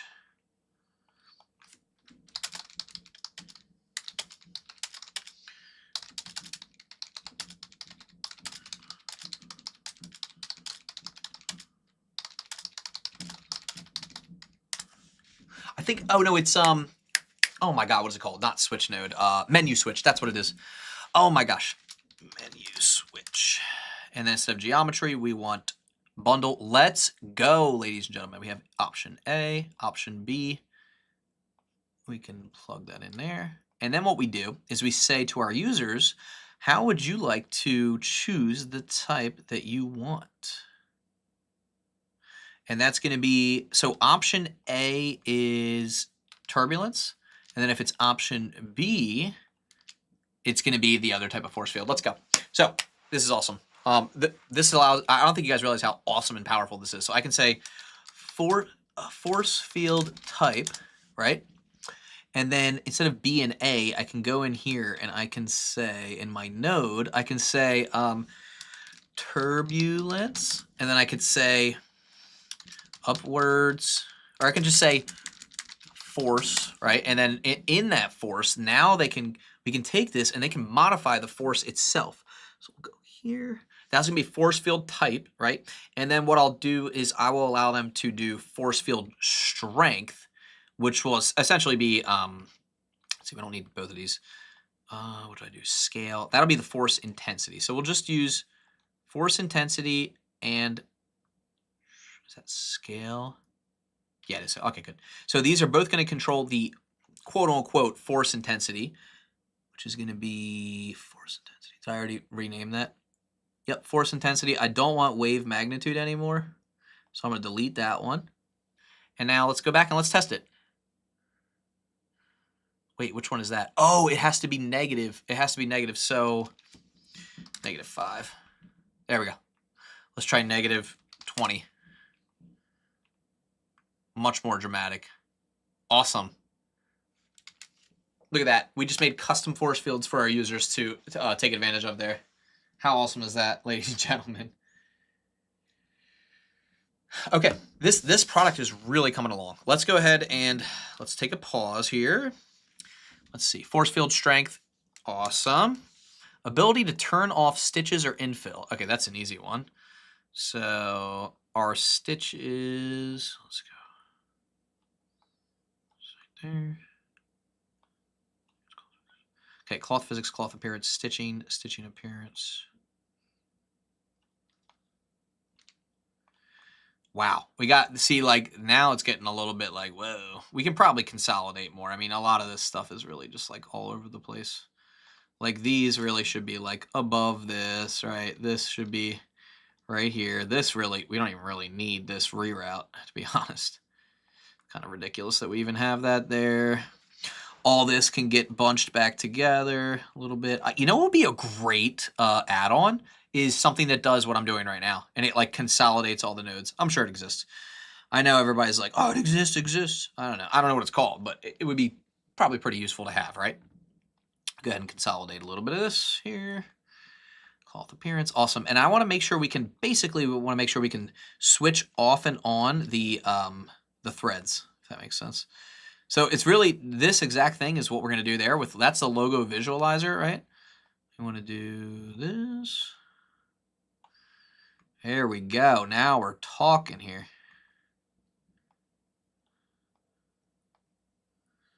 Awesome. Now it's much more consolidated. Oh my goodness.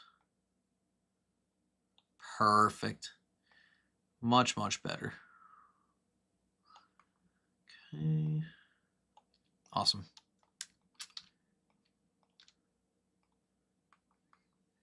This needs some cleaning up for sure.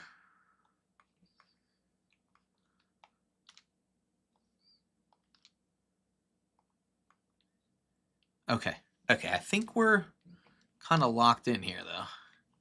How's everybody feeling so far about everything that we have? Pretty good? Awesome. All right, let's set it up so that we can basically get rid of infill. We're going to do switch. And I want to do, oopsies, switch, but I want to do a geometry switch because we want to switch the geometry on and off. This is the what? This infill? Okay, so this will be infill. It's always true.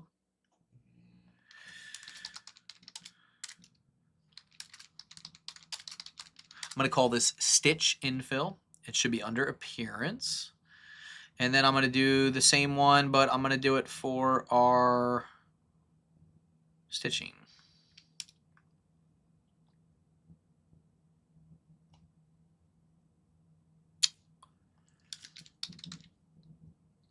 Wait a second. Actually, I guess I can do it right here. What am I doing? Geometry switch. All right, geometry, and it should always be true. And we'll do this right here. And this is going to be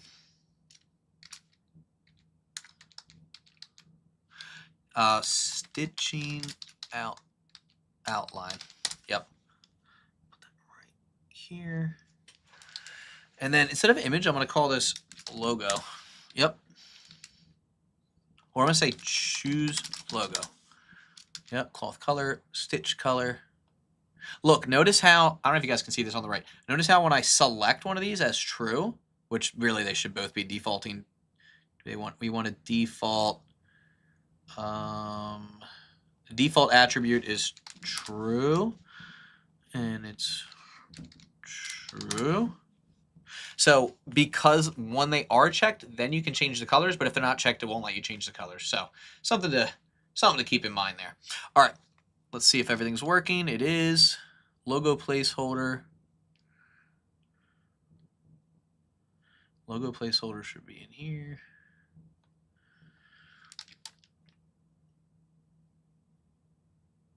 Now, I think if I remember correctly, you can add, I don't remember if you can add like a note. I think you can add like a note in here that says like, when you're done, click bake or something like that. I don't remember exactly how to do it though, I'll be honest with you guys. All right, what's the next feature? Let's keep working. All right, we have control over this. Awesome, we're knocking out features here. Apply the own image color. I want to come back to that. This is always fun. How about this? Let's add some small fuzz. This is one of those things that's gonna kind of take this thing over the edge here, but let's try it. So once we have everything, I only want the fuzz to be on the regular cloth. So that's gonna be like right here. So let's do this. I want to do this. I want to do join geometry. And then down here, I want to take the output of the cloth, which is this right here. And I want to do instance on points. And I just want to make sure this is working. Actually, no, we don't want to do it. I want to do distribute points on faces. That's what I want. Dissolve this guy. All right, there we go. So there's our points. So there's the density, right? You can see all the points. We want little fibers coming off of this thing. Now this is going to be arguably pretty intense, right? Like right now, random, that's fine. I want to do like I'm going to end up doing like 2,000, right? Like something crazy. Although, oh, it's going to be interesting. Instance on points. I'm a little nervous about this one. Only because I want spiral. Yeah, I want a spiral. It's just a little nerve-wracking because we're going to have a lot going on here, right? Now, for the start radius, you can do 0.001, 0.001, 0.1 maybe. Yeah, I just want to see what this is going to look like. Awesome. So there's our little fuzzes. I want it to be smaller, though. Like maybe even smaller than that. That's fine for now. Rotation, we can do random. Now, in this case, it doesn't matter which axis we choose. Just like randomize them, like, yeah, now they're like really scattered on there. Cool. I want to do curve to mesh. Now for the profile, we'll do something really, really simple like curve line. Now for the curve line, we're going to do 0.01, maybe like 0.001. Yeah, look at those small little fibers. Perfect. Exactly what I want. Let me just see how this is looking so far. Now, obviously, these fibers, you're going to want to be the color of the cloth.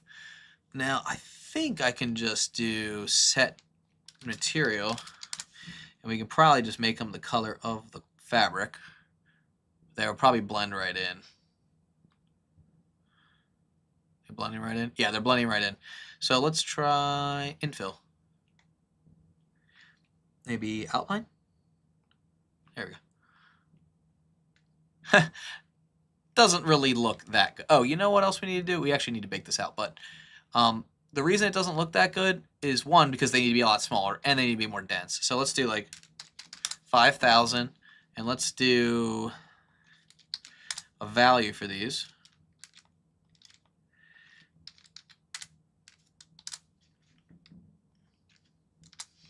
Okay. I feel like they're looking pretty decent. Oh, for the scale, I want to do the same thing. 0 to 1 scale. Yep, variation, awesome. Still not quite enough of them. I'm a little scared to like go too high with the amount, but because the more, obviously, like the more you add, right? There we go. Resolution 7, perfect. Now they're nice and small in there. Now, the reason it doesn't look that good is probably because, you know what, maybe they do need a little bit taller. Yeah, let's see. Let's see how that looks. And also, the material isn't quite right. Okay, that's a little bit better. That's a little bit better. We have some. I don't know if you guys can. You might not be able to see that. Maybe you will. It doesn't look terrible. Let me just see this. Let me show you what this looks like so you can see. Doesn't look terrible, but it also doesn't look like fantastic, right? Like there's little fuzzes on there. I mean, I would say for the stitch color, see, it's cool because you can change them to pink. You can change them to like pretty much whatever you want.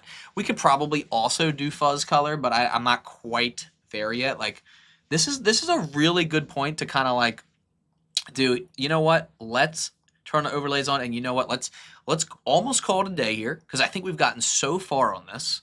I want to come back to this logo. I want to raise my detail up to 400. I want to go ahead and I want to bake. Okay, we're going to bake this out.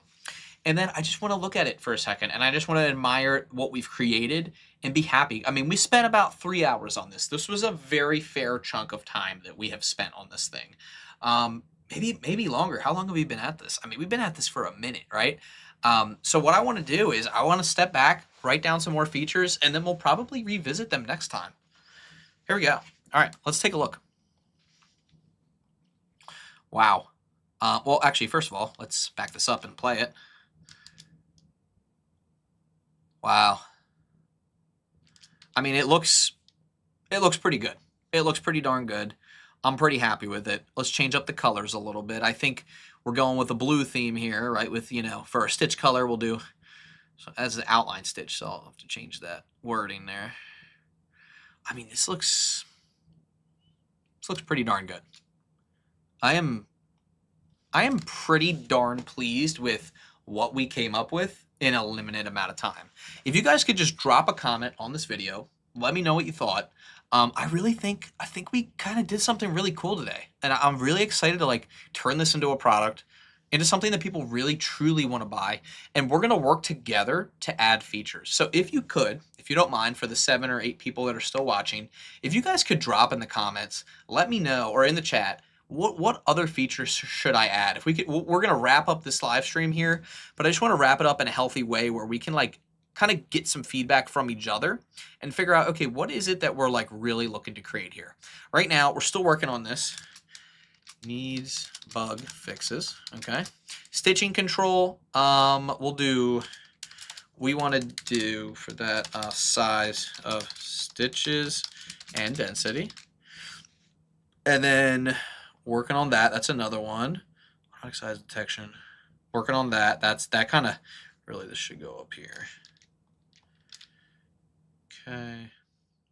Small fuzz detail and control. And we're working on that. It's not done yet. It's not done yet. So we're gonna come back to this.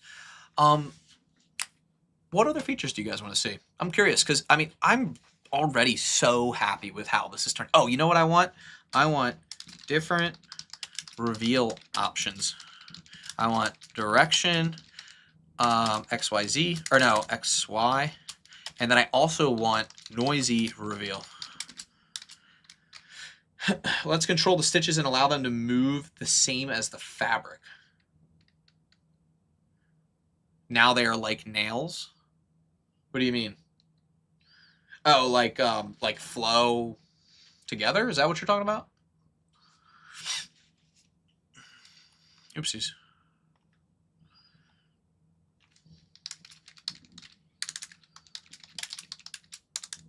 What do you guys think? Anything else you guys want to see? Looks great. Thank you guys. I appreciate it. Should we try one more logo? Is there any other logos you guys want to try before we kind of hop offline here on this thing?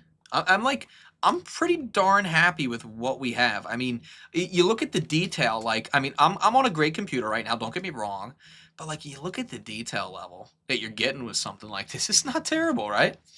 Hi, first of all, you did amazing work. Congratulations on that. Second, there is an idea. Make parts of the fabric fluorescent and play with the ambient lighting and fabric fluorescence intensity. That was hard to say. I don't know why. Let me write this down. Fabric fluorescence. I'll tell you what. Did I spell it right? Oh, I did spell it right. Awesome. Yeah. So let's try a couple more logos. Yeah, shall we? Let me unbake this. Delete the bake. Let's go ahead and choose a different logo. I kind of want to try this one again. Let's see, where's our logo placeholder? Oh, we're going to need to adjust the sizing here. That's okay, good. And then where is our overlays? I want this to be a little more centered, so I'll center it. Perfect. Now that our logo is set up, I am going to go into my physics properties and click bake. And let's see what we get. Let's see if like, this is us testing our product, right? And making sure like everything works. Now, when I go to actually release this product, what I will do is I will create a full in-depth tutorial on how to use the product, because one of the most common questions that I get is, hey, I'm lost. I can't import your plugin. And I'm like, well, it's not a plugin. It's just a Blender file, right? So a lot of people get lost on that. And then they get lost, like especially if they're like first-time Blender users, they get a little bit lost in the sauce, right? All right, let's get rid of the placeholder. Whoo, look at that. Now, there's a few little stray stitches here, but for the most part, looks good. Oh my God.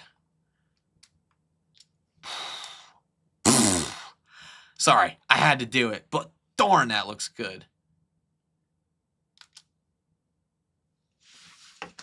I mean, guys, we created something really cool here. I mean, this is awesome. And I went through the process, right? We went through the process, so there's nothing to be hidden here, right? A lot of people get mad because everything's hidden behind a paywall now, you know. So I'm trying to be like a little more transparent about like the process behind like how do we actually do this. And I think that people really appreciate that, because if I give you the free tutorial or live stream, whatever, that I'm giving you right now, this is 3 hours worth of pretty decent content. I'm giving you that for free. You can follow the whole thing and you can create this from scratch, but most people won't. They'll just go to my product page and they'll buy it, which is fine. And a lot of the things that I do, like I make money doing it that way. Some people frown upon that. I really don't care, because at the end of the day, you can follow the tutorial and you can get the exact same result if you'd like to. But some people don't love doing it that way. And you know what? It's to each their own, right? If you want to follow the tutorial, that's fine. I laid out pretty much every single step that I did here. I don't think I hid anything, actually. I'm super proud of it. I'm super proud. And we built this together, right? Like you guys, we all helped each other here. So like if you want to, on the next live stream, you're going to go ahead and suggest more stuff, and you're going to be a part of this really cool product. And you can like say that you contributed to this product, which is really cool. Or at least like whatever ideas that you had, you know. I want to try this tree one again. Let's scale it down.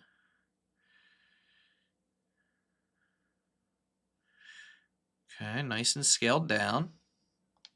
And I think that's good placement. You know what? I want to scale it down a little bit more though. And I want to take my positioning here, move it a little bit. Good. And let's go ahead and bake. Bake it out. Now this bake takes a little bit longer just because it is higher density, right? Be proud, success, LOL. Yeah, I am very proud. And I'm proud because like I usually don't show this process. Like usually I just do this stuff behind the scenes and then that's that, right? But I think like showing this process like helps people understand like what it really takes to like launch a product. Like we spent, I must have been out here for like 4 hours or more. And look, we got a really cool result out of it. But this is nonstop work for 4 hours, problem solving, trying to figure out like what is this thing gonna look like, right? Mm, mm, mm, mm. Wow. I mean, what I love about this is like you couldn't really do this before because there was no cloth dynamics option, right? I mean, this is brilliant. This is brilliant. Let's go green. And fill color. Huh. I mean, what do you guys think? Am I tripping? This looks great. I'm so excited about this. I do kind of want. Did I name everything properly? Because I think I want my instances to have. Yeah, let's give it the infill material. Why can't I like?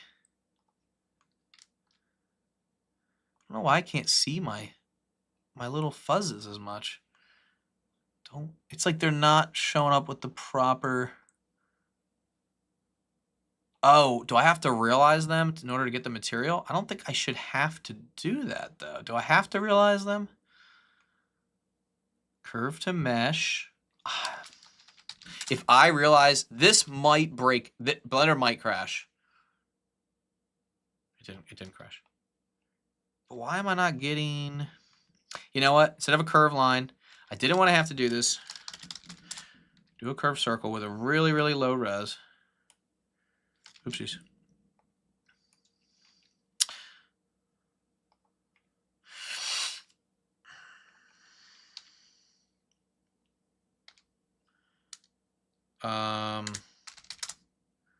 There we go. Why is my material not working? Okay. Got distribute points on faces, instances. Oh, I know why it's not working. Because,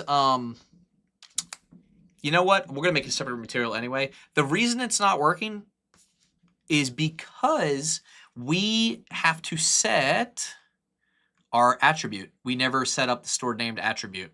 That's why it's not working. So let's do that. Now I realize why.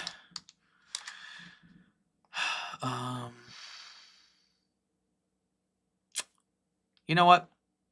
Should I just make no? Because the fuzzes should inherit the color of the material. They should really inherit this specific color, which is right here, cloth appearance, and the color should be right here. Should be color. Should be cloth. What was it? Cloth color? Is that what I called it? Yeah, it is. Now, there it is. Now it's inheriting the color. Let's go. Okay, now let's see how the fuzz looks. Not great. Not great. I don't love it. Don't love it. Don't love it.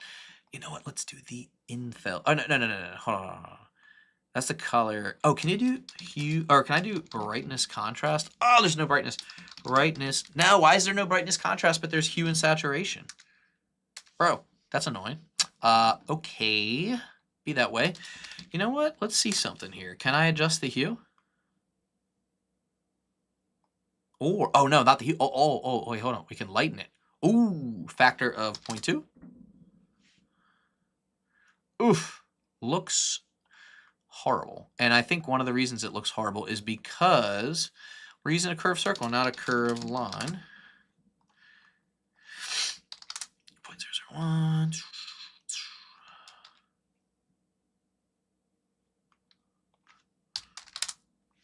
There we go.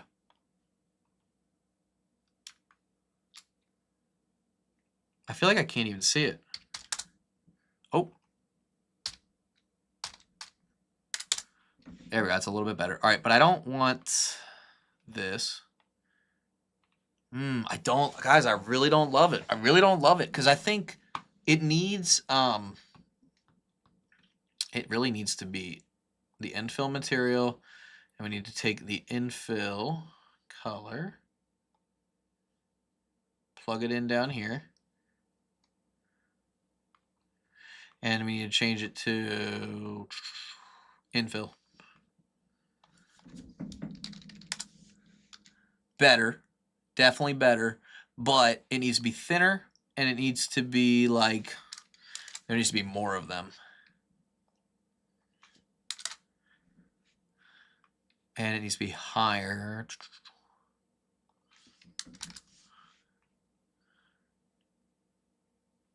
Where's the density? 10,000. Let's do 30,000. And you know what? Let's do a little bit thicker. Oh, this is a fine-tuning thing right here if I've ever seen one. Not terrible. I feel like we're getting there. Realism or product marketing perfection? Which to choose? I know. It's like, oh, there's so many things. There's so many things to like consider. I mean, this looks pretty good, although the spirals should really be more. So let's see. Where's the resolution? Did that change anything? Rotations, 4. Oof. Ah. Oof. Oh, Lord. Oh, Lord. Oh, Lord. That looks horrible.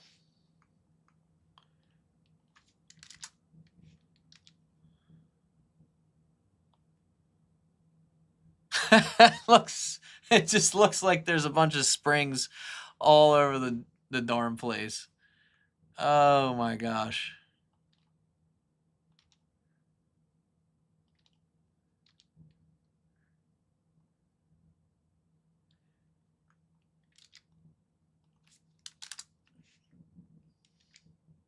God, there's so many points scattered on this thing. It's crazy. This is starting to look really good though. You know what? We can spend so much time on this. Let's finalize this live stream and let's come up with a few more things we can add.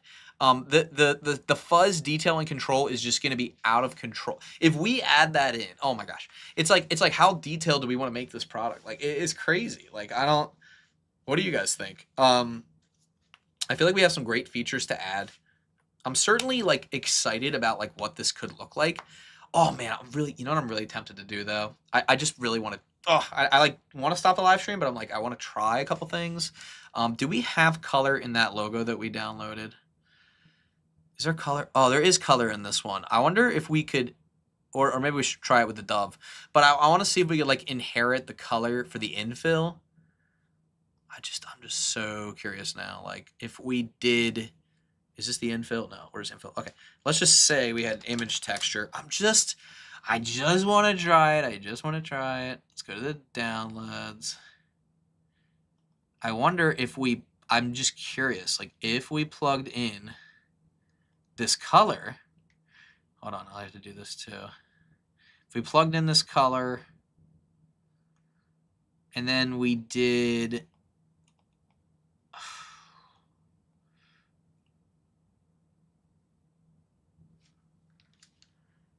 oh, wait a second. Oh, I know what I'm doing wrong. Hold on, I gotta do coordinate and mapping. Did that work?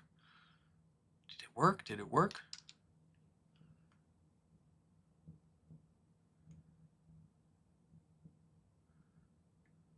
I don't think it worked.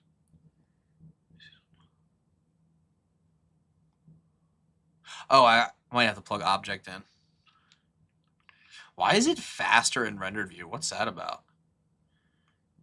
I like don't know how. You know, I actually had this work before. I know, sleep and come back to it. I know. It's I don't know.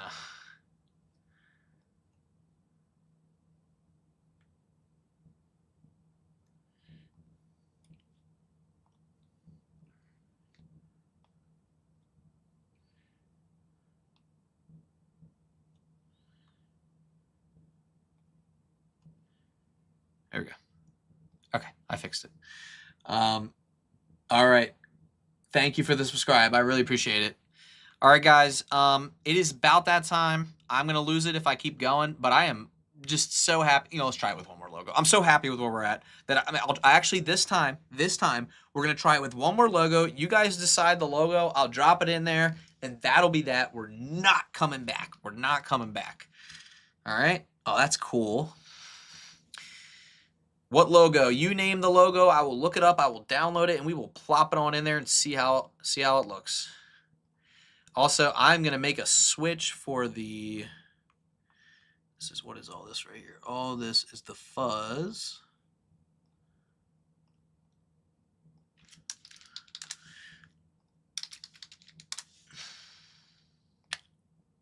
Geometry.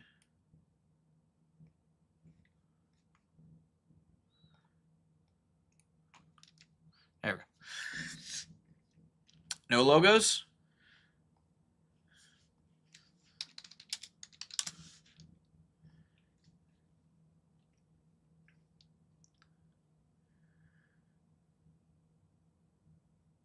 It needs to be like it needs to be like somewhat complex, right?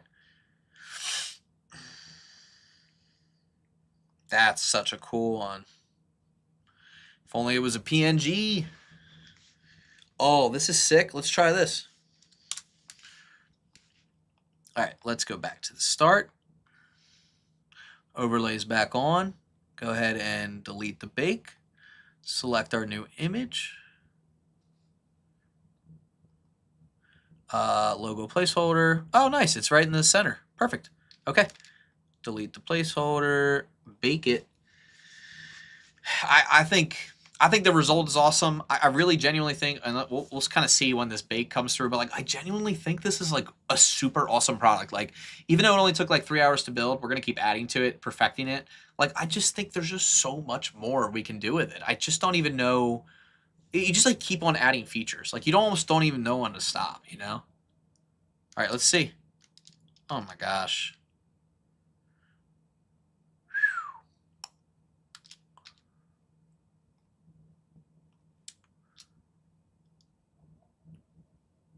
I mean, it just looks good. It just looks good. I don't know what to say other than that. Oh, man, the only thing I hate is there's no self-collisions. There's no self-collisions. Bro, I'm so mad. I'm so mad. Oh, my gosh, bro. Whatever.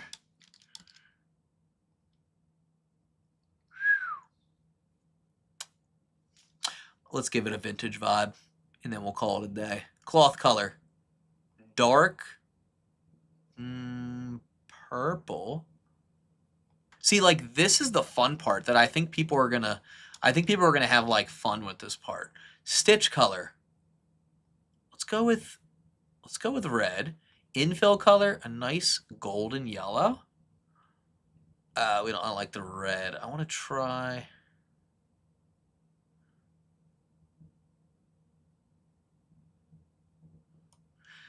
Oh man, this is the fun part. This is the fun part right here.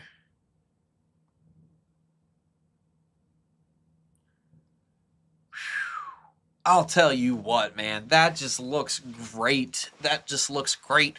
And we haven't even gotten into the texturing of the logo colors, or like the texture itself. Like you zoom in, like, I mean, it still looks great, but like we haven't even, oh my gosh, we haven't even touched the surface. We haven't even touched the surface. I'm serious. Like, I know this sounds crazy because we just put in 4 hours of work, but I really truly think like we haven't even scraped the surface. Like there's still so much more we can do. Man, this looks cool. Man, it looks cool. I wonder if we should try another logo. What do you guys think? Like, I don't know. I kind of want to render out this image though real quick. Go ahead and zoom in a little bit here. Maybe just not 0.4, I think 0.3. Now, we're losing a little bit of weird stuff here. I don't know if that's the logo itself or what. I'm going to show you guys a cool trick. If you set your resolution to 200% and you go with like a low sample count, you can actually get away with some really, like a really decent render. Let's see. This is going to take about 20 seconds or so, but you get a higher quality like resolution render for, well, slightly less time. What was that, 12 seconds? That's not bad. Not terrible resolution. so awesome. So awesome. Oh my gosh. There's so many cool things we can do. I mean, I don't even...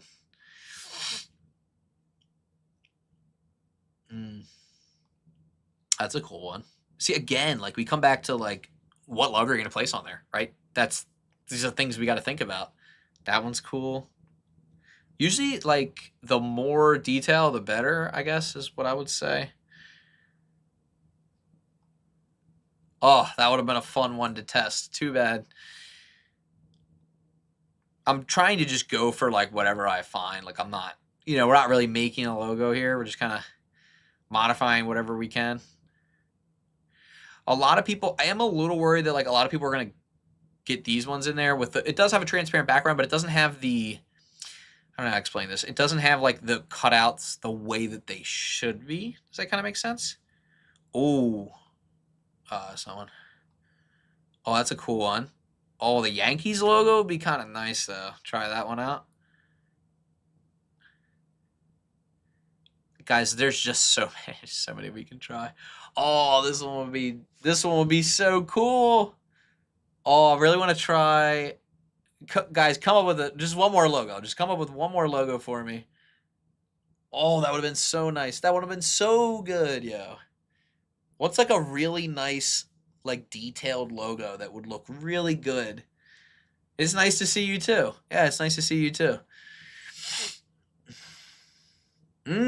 Adobe. I kind of want to try the Adobe. Now, I know we're all against Adobe because we're Blender users, but let me just pop this in here real quick.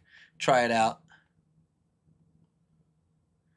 Deleting the bake, getting the logo, popping it in there, checking the placement. It's too big, so let's scale it down.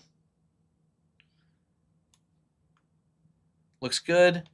Go ahead and click on bake, and now it's going to bake through our simulation, and we're going to see just how cool this looks. I'm just so excited. Are you guys excited? I'm excited.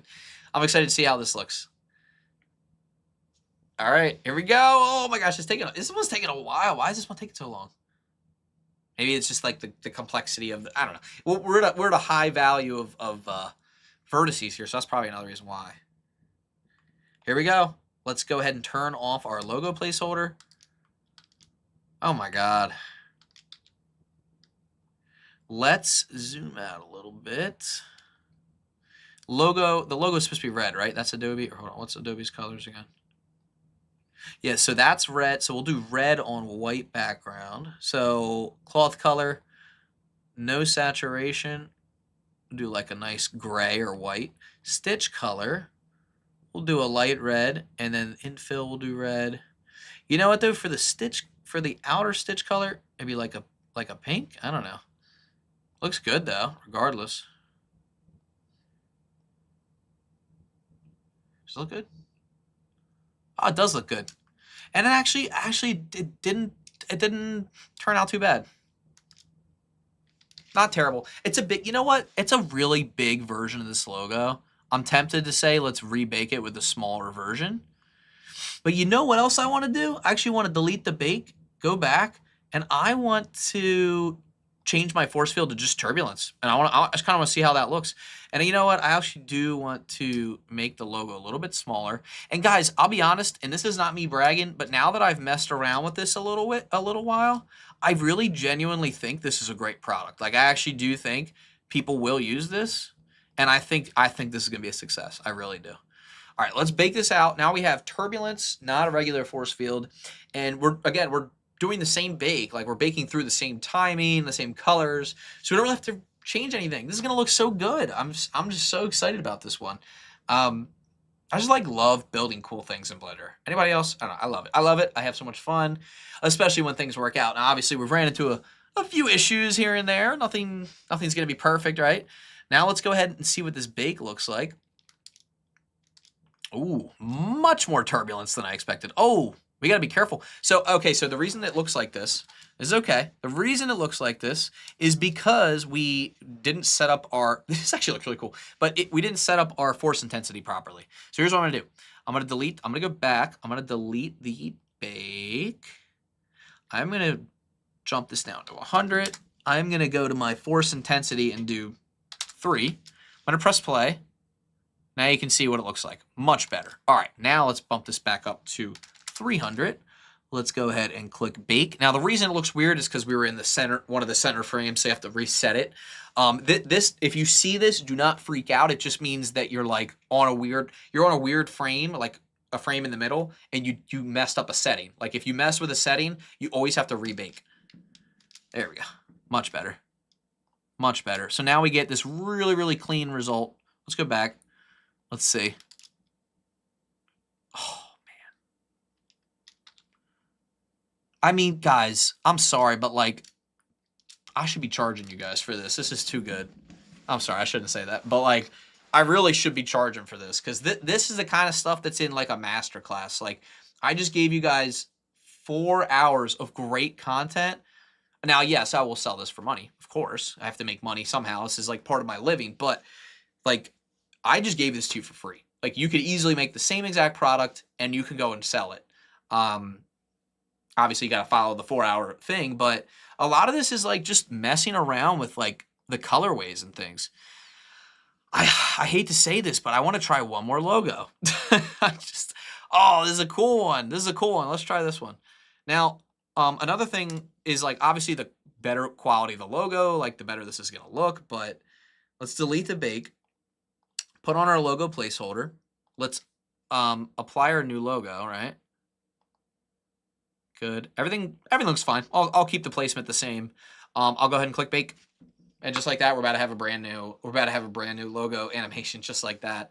Oh man, I tell you what, like these are the type of blend sessions that I just love when everything's just kind of like flowing. You know, this is like ultimate flow state, right? All right, let's take a look. Let's see how it came out.